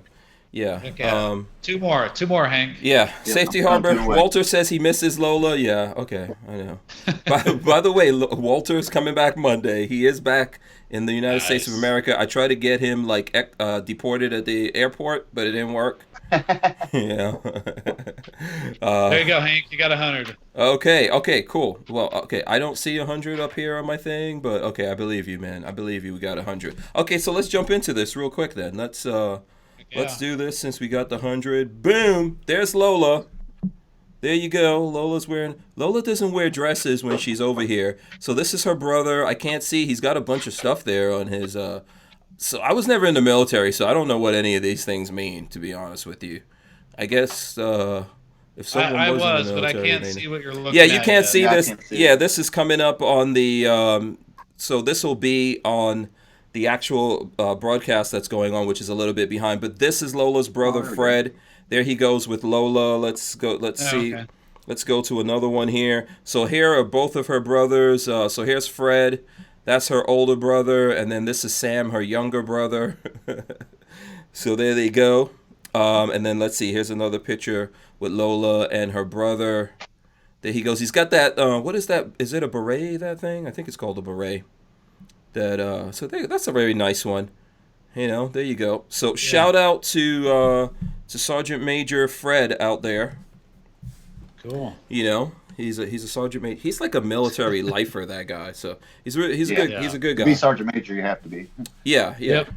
He's a good guy, man. The star in the middle is the sergeant major of his rockers and stuff. Oh, is that what? Okay. Yeah, and that's the beret that he's got on. Oh, okay. Yeah. So the army, a lot of the army went away from the berets unless you're in like a dress uniform, which is what he's in. The army went away from the berets. I always thought when we first got him, I was like, man, this is a little bit too Frenchy for me, and we hated them. Those things were such a pain in the butt. Yeah, they were. It was terrible, man. So they finally got rid of them. Thank goodness. Yeah, I thought they were kind of sissified, but they look kind of machoed up a little bit now, right? Or no? Or are they still sissified? You still don't like it? You get to put your unit emblem. You'll see it on that picture there. Whatever your unit is, you got your emblem on there, I guess. But other than that, I don't know. And on ours were black. Like for us, the green berets, those were the guys that wore the berets, right? Because that was unique to them. They were the green berets, and then all of a sudden the whole army was like, "We're all going to wear berets." And I was like, "What? That's stupid." Why not baseball caps or something? Yeah, that would be cooler. But yeah, congratulations. I know they're having fun, all hanging out. They haven't seen each other probably for a long time. So yeah, that's cool. Yeah, and I did get a chance to talk to him. I know he's pretty excited about it. So yeah, congratulations to him. Yeah, that's a big achievement. Yeah, he's put in a lot of work, He's been in the Army since before Lola and I got together, so, and he's been through some things. Way back, years and years ago, there was this guy that went in with a suicide vest into one of the mess halls in Iraq. I don't know if you guys remember that. There was a guy that got into a mess hall and blew himself up. Yep. Well, so Fred was there, and he's been in X-ray, like, doing X-rays and stuff like that for a long time. But he was there, and he responded, and he helped people and all that kind of stuff. And I think he was in the New York Times because I have a clipping somewhere. From responding and helping people and stuff like that. And he's gone through a lot of things. I think one time the Army blew him up when he was in boot camp or something. They blew him up accidentally. But there's probably a lot of stories like that, right? Where guys get blown up. Blue on blue, yeah. Yeah, I don't know. I mean, I didn't do it, but he was like, yeah, this grenade went off when it wasn't supposed to. So, yeah. Yeah, well, in basic training, you do some you get to throw a live grenade. Mm-hmm. And at least you used to. I don't know if they still do that, but you get to throw a live grenade, and they basically put you through some training where if you accidentally drop it, then they grab you, throw you outside of the bunker, and then you both try to jump out of the bunker. But that has happened before, where guys drop it and they can't get out in time, and they ended up getting hurt or whatever. But yeah, you get to throw a live grenade. Mm-hmm. You actually don't get to watch it. Once you throw it, you have to duck down in the bunker, so you don't even get to see your own grenade explode. So what is it, like a wall or something? It's basically it's like a, I don't know, at least where I was, it was like a 3-foot circular wall, a big brick wall, and I mean you chuck this thing as far as you can throw it, right? I mean you don't want to throw it out like a foot away from the wall because it's not going to be pretty, but yeah, you just chuck it out there as far as you can, then you duck in the wall. Oh, okay. Yeah. Sounds like fun. That's fun. Yeah. Give me a grenade launcher. I guess you could mess that up too, right? You can mess up the grenade launcher. I don't know if any of you have ever done the grenade launcher thing. No, did not get to do that. Oh, okay. Yeah, that could probably go wrong. So, okay, cool. Yeah. So shout out to them. We got a bunch of people. Let's see what else do you guys want to talk about here? What other things do we have going on here? I got some local news. Bud's Gun Shop. You guys familiar with Bud's, right? Yeah, that's you're in Kentucky, right? Yeah. Okay. What's up with Bud's? They've shut down over the weekend. There was a death at the range, a shooting death, I think. Whoa. Oh my gosh. Yeah, I don't know exactly what happened with it. The reports are still early because it happened right before this broadcast went on. So. Wow. Okay. Oh man. So I've never been to Bud's Gun Shop. I've bought stuff from them. Tell me what's the deal with Bud's Gun Shop over there? Is it like a really old business in Kentucky? Yeah, it's been around for a long time. I mean, as long as I can remember. We would go to Lexington and go to Bud's Gun Shop. It used to be in Paris, then it moved to Lexington, but then back to Paris, and it jumped around a lot. But over the past 10 years, it really, really boomed and became one of the largest gun stores in America. Online, I believe it is. Mm-hmm. And so there's a long history there. When I go there, I'm like a kid in a candy shop. I just don't want to leave, and I want to touch everything.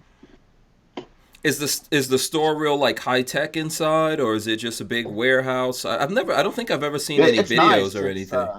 It's not really set up like a warehouse. It's really nice. You walk in, there's a big Gatling gun staring at you. Mm-hmm. You're looking down the barrel of this old school Gatling gun, and then there's a whole bunch of guns off to the right when you walk in, and it just keeps getting better as you go.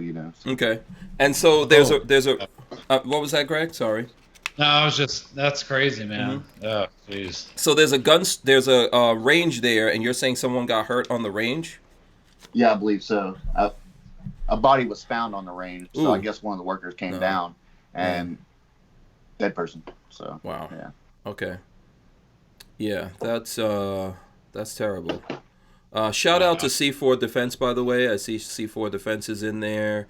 I think I said Walter is out there. Shout out to Walter. I don't know if you guys have any of your folks that are in here in the chat you want to shout out while we're here doing it. Feel free to do it. I'm going to throw this up on the screen. This is Greg, Title of Liberty Enterprises. That's where you guys need to go follow. That's where he's got the video. But he's looking really serious in the thumbnail for that video. He found the meanest picture possible.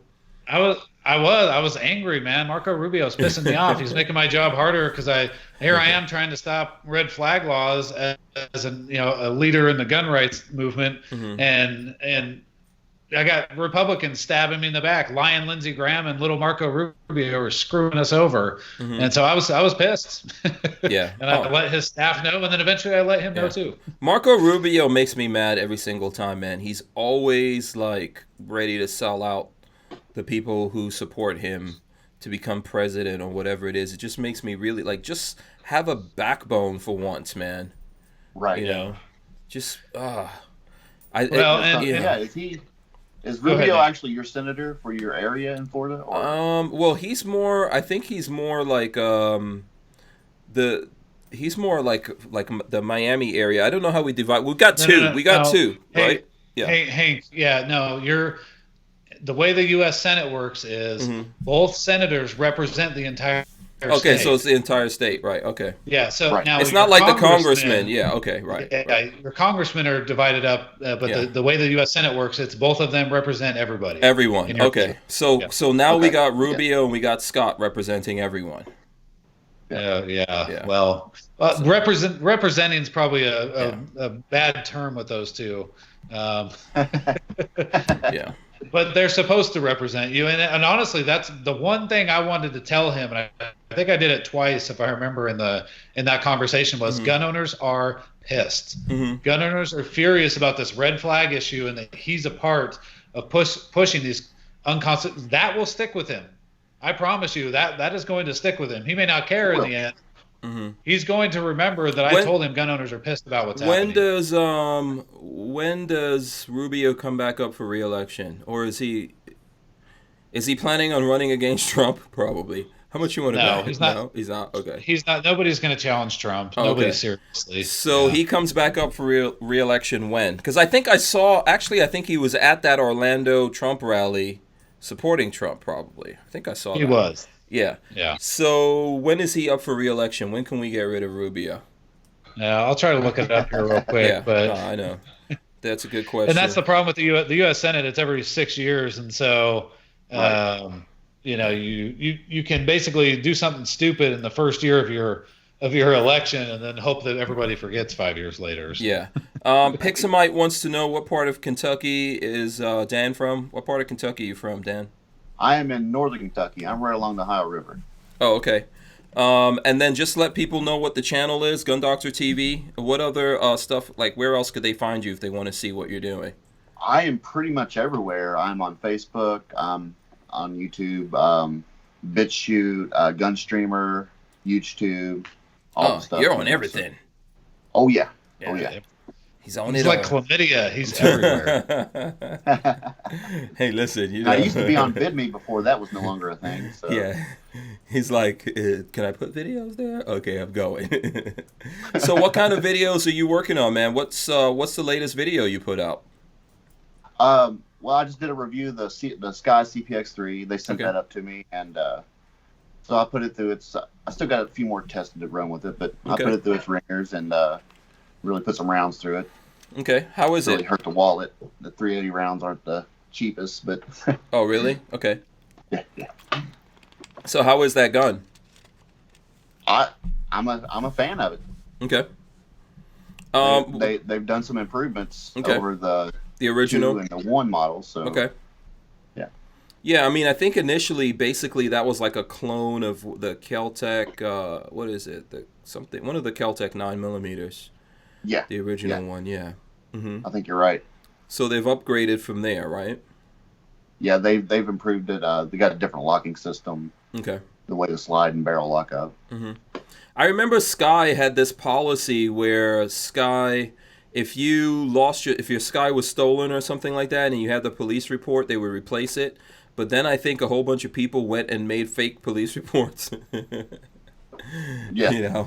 And got a bunch of free Skies. So I don't know if they probably stopped that now. Okay, let's see. Here it goes. It's 2022, by the way. Oh, 2022? Okay. Yep. Okay.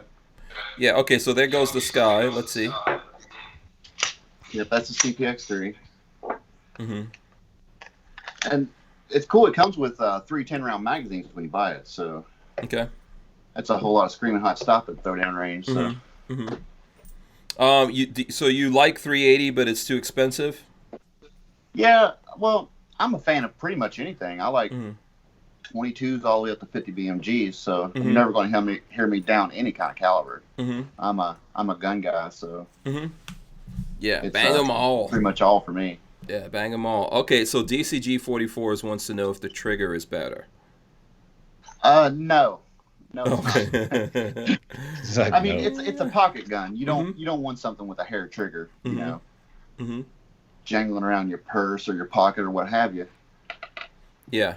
So I think Sky is one of those companies, and I'm not trying to get into the yeet cannon conversation, but I think, isn't Sky one of the companies that decided to go put yeet cannon on something now? Well, yeah, they saw this whole thing going on with High Point with the yeet cannon, and they released a limited number of yeet cannon slides for the CPX 1 and 2. Okay. Yeah, what do you think about that? You think that's just bandwagon? Yeah, honestly. Yeah. I think the industry right now has a tough time selling stuff, so anything that looks like it's going to help you move some product out the door, they're going to pretty much jump on it. Yeah. It's capitalism, baby.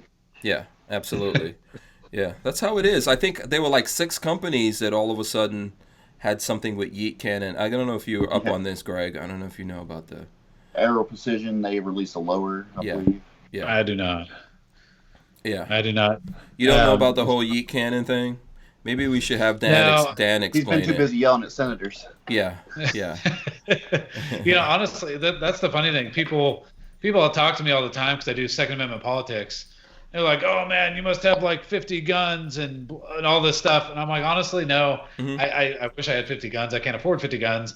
I spend most of my time trying to defend the right that I don't ever really get to use because I'm too busy beating up on politicians. But I'm a gun person in that I have guns. I go shooting, I go hunting, but I don't sit there and eat, breathe, and sleep guns like you guys do. It's just I'm so busy at the Capitol and doing gun politics. I rarely have time to get out and do anything with guns. Actually, Good therapy, man. You need to. Yeah, exactly. It's a good thing to do every now and then. And those of us that do have them, we can always be happy to do some shooting with you.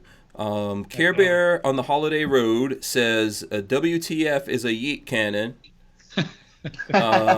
So basically, I don't know the quick because I don't want to get into it. It's a meme.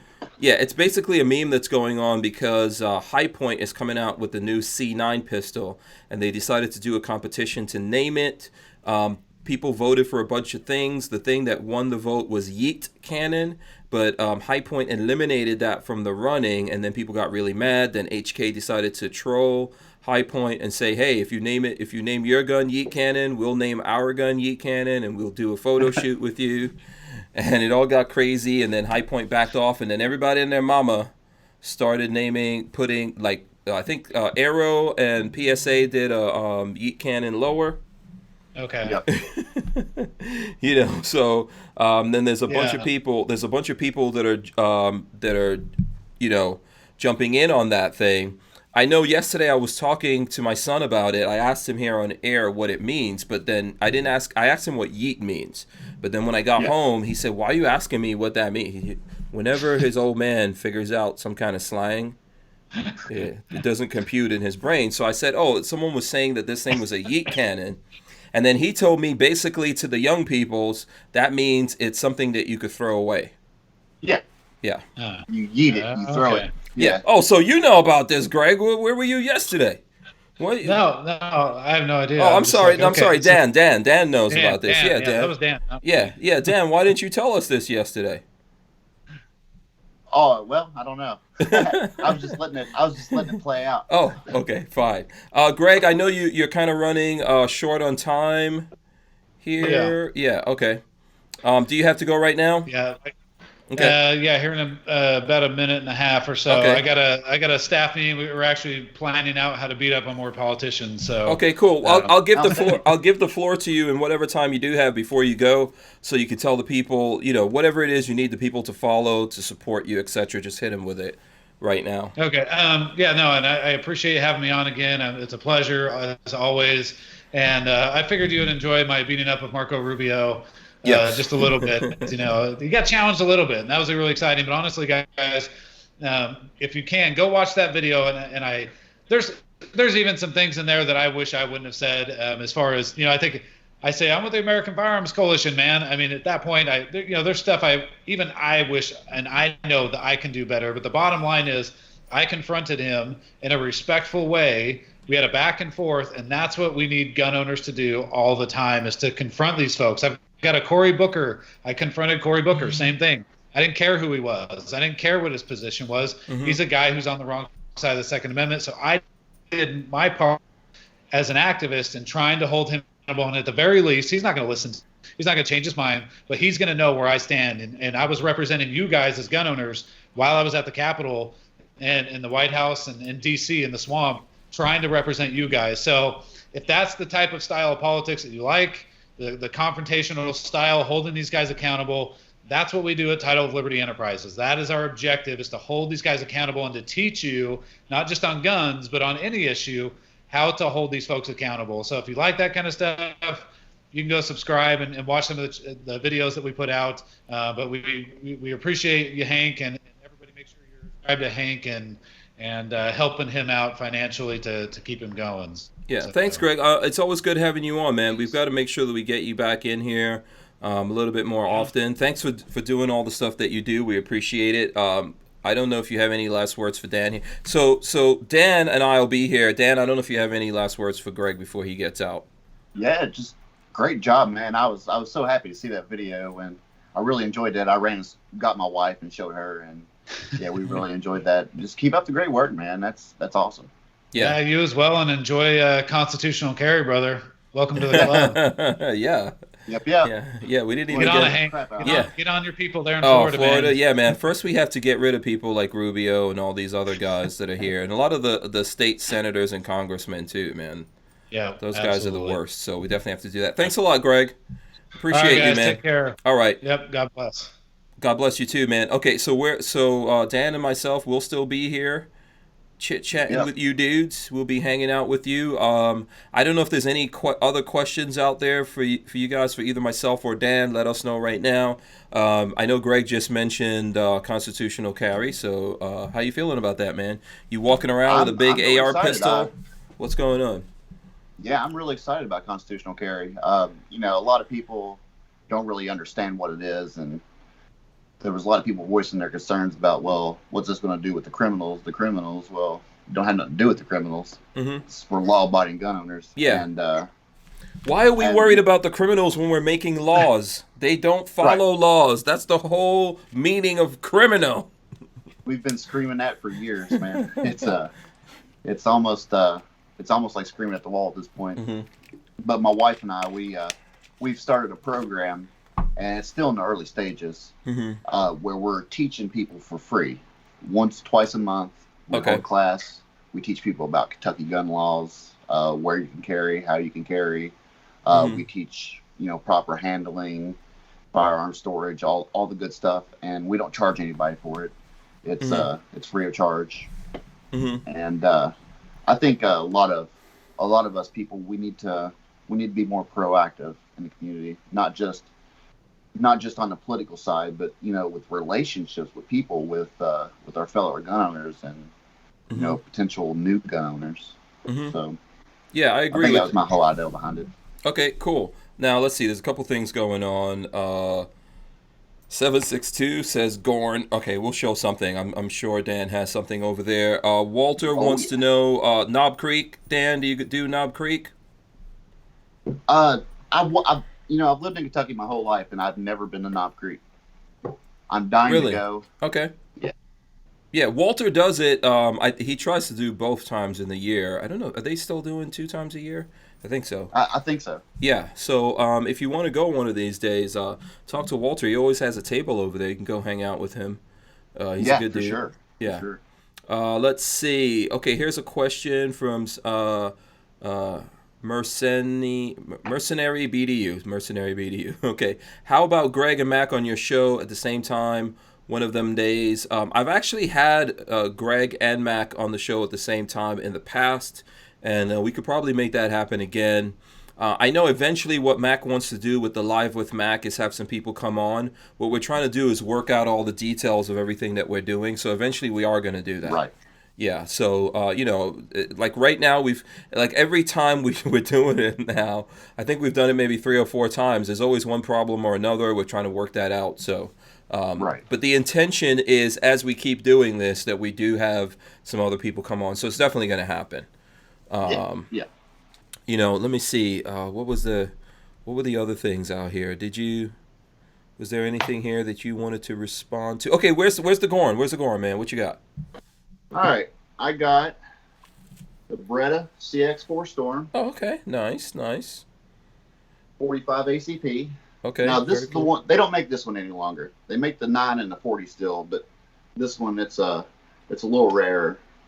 Why did they Probably stop because with the 45? Yeah, the 45. Yeah. Why did a they? 15-round magazine. That's $170 right there. So Oh, okay. I can understand the people a little hesitant on that one. Okay. That's cool. Do they have any kits for those? Anyone make a kit for those? I think so. I mean, you can get all kinds of attachments and stuff for it. Mm-hmm. This one, it's got a light and laser built in all at once there. Mm-hmm. But yeah, this thing's super fun to shoot. There's hardly any recoil to it. So. Mm-hmm. By the way, Walter says twice a year, April and October. So. Oh, okay. Yeah. I probably try to get there with him one of these days. Okay, so what else? You got something else there? Well, I have. Look at the sky. Got the trusty old GI Model 45. That's all right. The 9mm version, Rock Island Armory. Oh, 9mm. Okay, Rock Island Armory. Walter and Lola did a video with the what is it, mil-spec from Rock Island? I think it's mil-spec or something like that. I don't know, man, because I wasn't allowed in the video, so I don't know anything about it. So the only thing I was just a poor guy who had to edit it. You know what I've been showing off lately? I didn't bring in a bunch of gun stuff with me today, but I have been showing this off since you showed the 1911. This is the RW Minis, or the ATI Outdoor Minis, right? This is something developed from by ATI, and this is kind of a prototype they let me borrow so I could show it to everyone. So you get this in pieces, you get to put it together. It is functional, so the magazine could be removed. See, right there's the magazine. Nice. And it's got the rounds in it and all that kind of stuff. You can put the rounds in. You can lock back the slide right there. Boom, slide, lock back. You could drop it like that. You could pull the trigger. Let me see. Let me get the trigger in the camera. Okay. Wait. Oh, it actually has a safety, so you got to hold down the safety. Oh man. And the safety works. You got to hold it down to pull the trigger. So it's pretty cool. You can take off the grips and all that kind of stuff. So they're letting me mess around with this. What they're doing is the company that this is going on to now is called RW Minis. So it's that on Instagram and all that. If anyone's looking for this stuff, they also just put out the FDE AR. So that's what I got here. It's got a suppressor, carrying handle. You can get a bunch of other things for it. You know, oh, that came off. Okay, I got to see what's up with that. But yeah, the stock and all that kind of stuff. You could pull the charging handle. So yeah, pretty cool. These are out RW Mini. I'm trying to get a discount code from them, and as soon as I get all that info worked out, I'll let you guys know. Yep. Yeah. That's all the Gorn I got with me. I mean, I got my EDC here. Oh, okay. But, yeah. What do you do for your EDC? Okay, let's see this. What is that? Kimber. Oh, look at you. Oh, you're fancy. Oh, yeah. You're fancy with the Kimber Micro. Oh, that's how we do it here in Kentucky. Excusez-moi. That's cool. Is that what you usually carry, or? Yeah, that was a gift from my wife. I've always wanted nice. one, and she surprised me with it, and it's been at my side every day like hers. So yeah. Oh, nice, man. That's pretty sweet. You know what I like from Kimber? I like the Kimber revolver. I gotta have one of those. Oh yeah. Yeah. I've been looking at one for a while, and my wallet's been screaming about it. But yeah, I would like to have one of those. I'm not a huge fan of the other Kimber I know people that like the 9mm ones, but I at least with the 45s, I know there's always like wear in and all that kind of stuff. Yeah, which is interesting to me.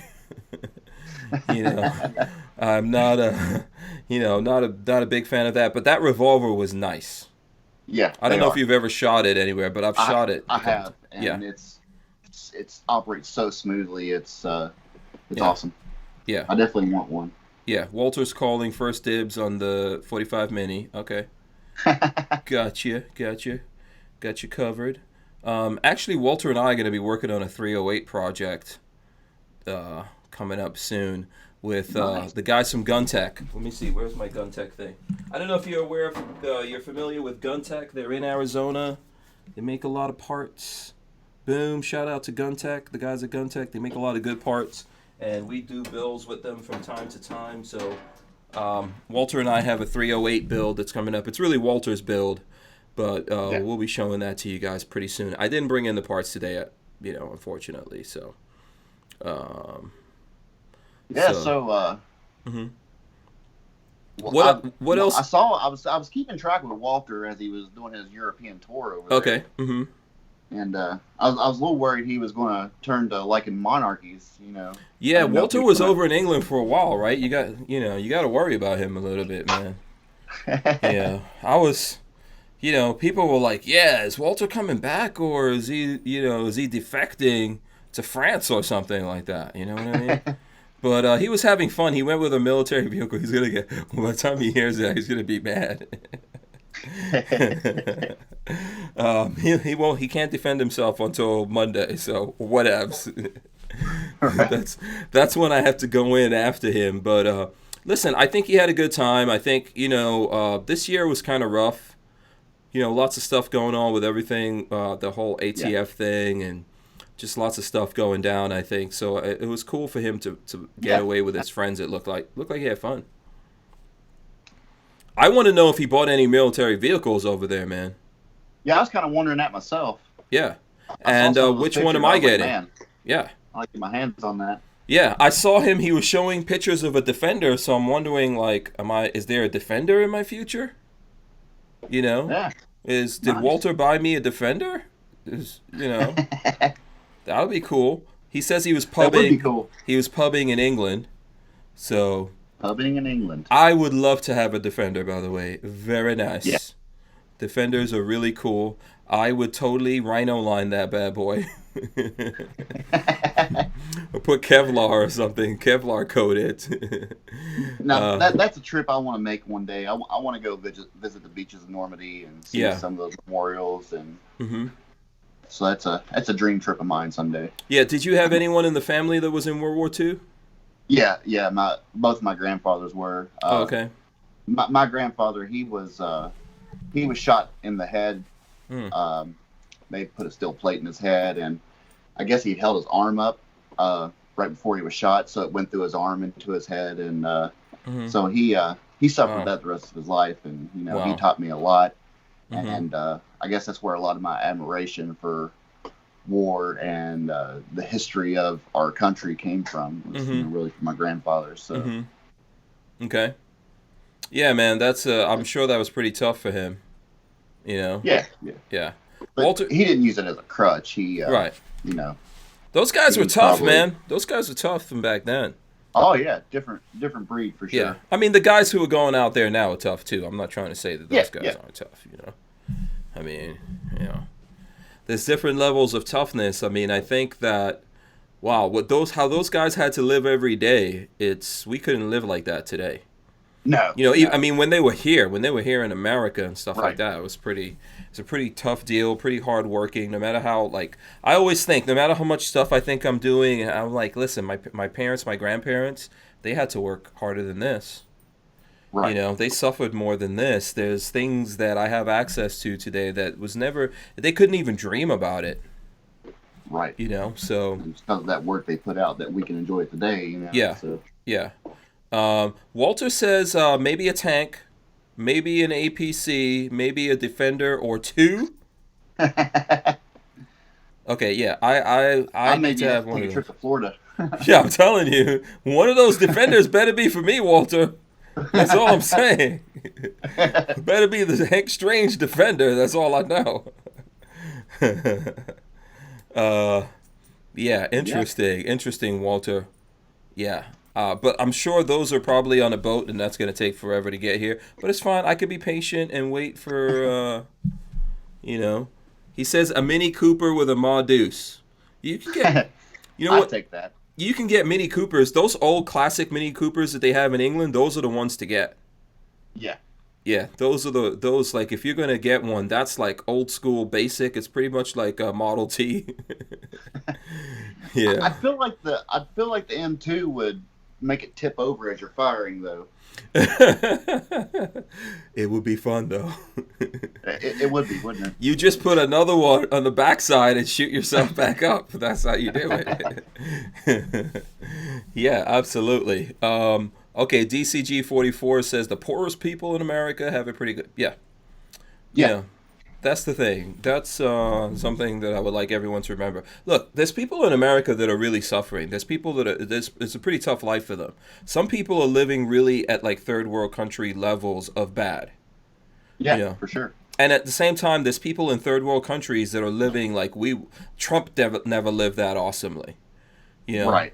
That's the crazy thing about life, I think, that It is. We all need to appreciate.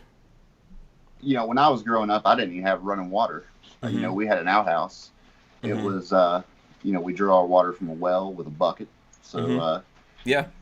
But even then, we had it good. I mean, it wasn't like it was, oh, woe's me or anything. It was, I've had to use experience for sure. Yeah, I've had to use an outhouse in my life. I've had to stand outside, like the kitchen door, and my mom hosed us down, gave us a yellow bar of soap, and like all the kids out there at the same time naked, just here's the soap. So yeah, I've seen some things, and it doesn't mean I think that's some of those things are the things that enrich you if you learn how to appreciate. What you have. And I know people don't believe this, but I'm pretty ghetto. You can ask Lola. Lola has a nice dinner table. I eat on the floor. Yeah. Yeah, she thinks I'm crazy. But I just grew up like that. So I feel more comfortable sitting on the floor and like working on something at the same time I'm eating or whatever it is. So, yeah. Yeah, I've done plenty of that. Yeah. Walter says, if you have cell phone, lotto tickets, and smokes, you're not poor. Okay. I don't know who doesn't have a cell phone anymore. Yeah, no. I think you can, no matter what, you can get a cell phone nowadays. And in some cases, you can get cars and stuff like that, too. So, yeah. We all have to learn how to appreciate what we have, including each other. So, that's... Absolutely. Yeah, that's the thing to remember. All right, listen, man, I'm going to wrap it up. We're over the 9 o'clock hour. I know you and the wife, I'm sure that she would like to get, to be able to hang out with you. What you guys at the same time as us or what? What's your time there in Kentucky? Yeah, it's 9:06 here, so. Oh, cool. Okay, we're on the same time waves here. So, yeah, man, I'm going to probably wrap it. I'm going to wrap it up. One more time, just tell the folks out there what they can do to support you, what kind of social media you have, man. Yeah, my biggest platform is YouTube, Gun Doctor TV. It's all one word. It's old school, so there's periods in between the T and the V. Yeah. And it looks like a dude wearing a turban with a red ruby in it. I don't know why. It does look like that. It does look. It looks like an Indian dude too, because that's what I see. But yeah. Well, you're not the only one. Yeah. I've gotten quite a few of those comments. Mm-hmm. But I like it. I like it. It stands my daughter out. drew that, so I was pretty proud of it. Oh yeah, cool. All right. Yeah, so check him out, Gun Doctor TV on everything, right? You're that on everything? Yeah, everything, Gun Doctor TV. It's okay. Pretty straightforward, so. All right, cool. All right, so I want to, on my end, we're Hank Strange on everything. That's usually where you would find me. The podcast is WMMF_podcast. You can find it. We're on Instagram and Facebook. Don't forget to check out Gun Streamer for myself and Gun Doctor TV. Really, guys, go over there. I don't know, do you have a Patreon, Dan? I do, but okay. I don't push it a whole lot. Okay, but it is there. It's Gun Doctor TV, right? Moving away from it. Oh, okay. All right. Yeah. So support him whatever way you can. Thank you for supporting us whatever way you can. We really do appreciate it. I appreciate you guys hanging out with me, spending all this time. I hope you guys have a happy, safe weekend. We're going to see you all here on Monday for Free for All Monday. Walter's going to be back, so everyone's going to be in the party mode. I'm letting him get a couple of days to rest up. So he'll be back in full form. Until then, thanks so much, Dan, Gun Doctor TV, for coming through, man. I really appreciate it. You're welcome. Also, make sure you check out Greg Pruett on all the things that he has as well. That's it. We will see you guys on Monday. We're out of here.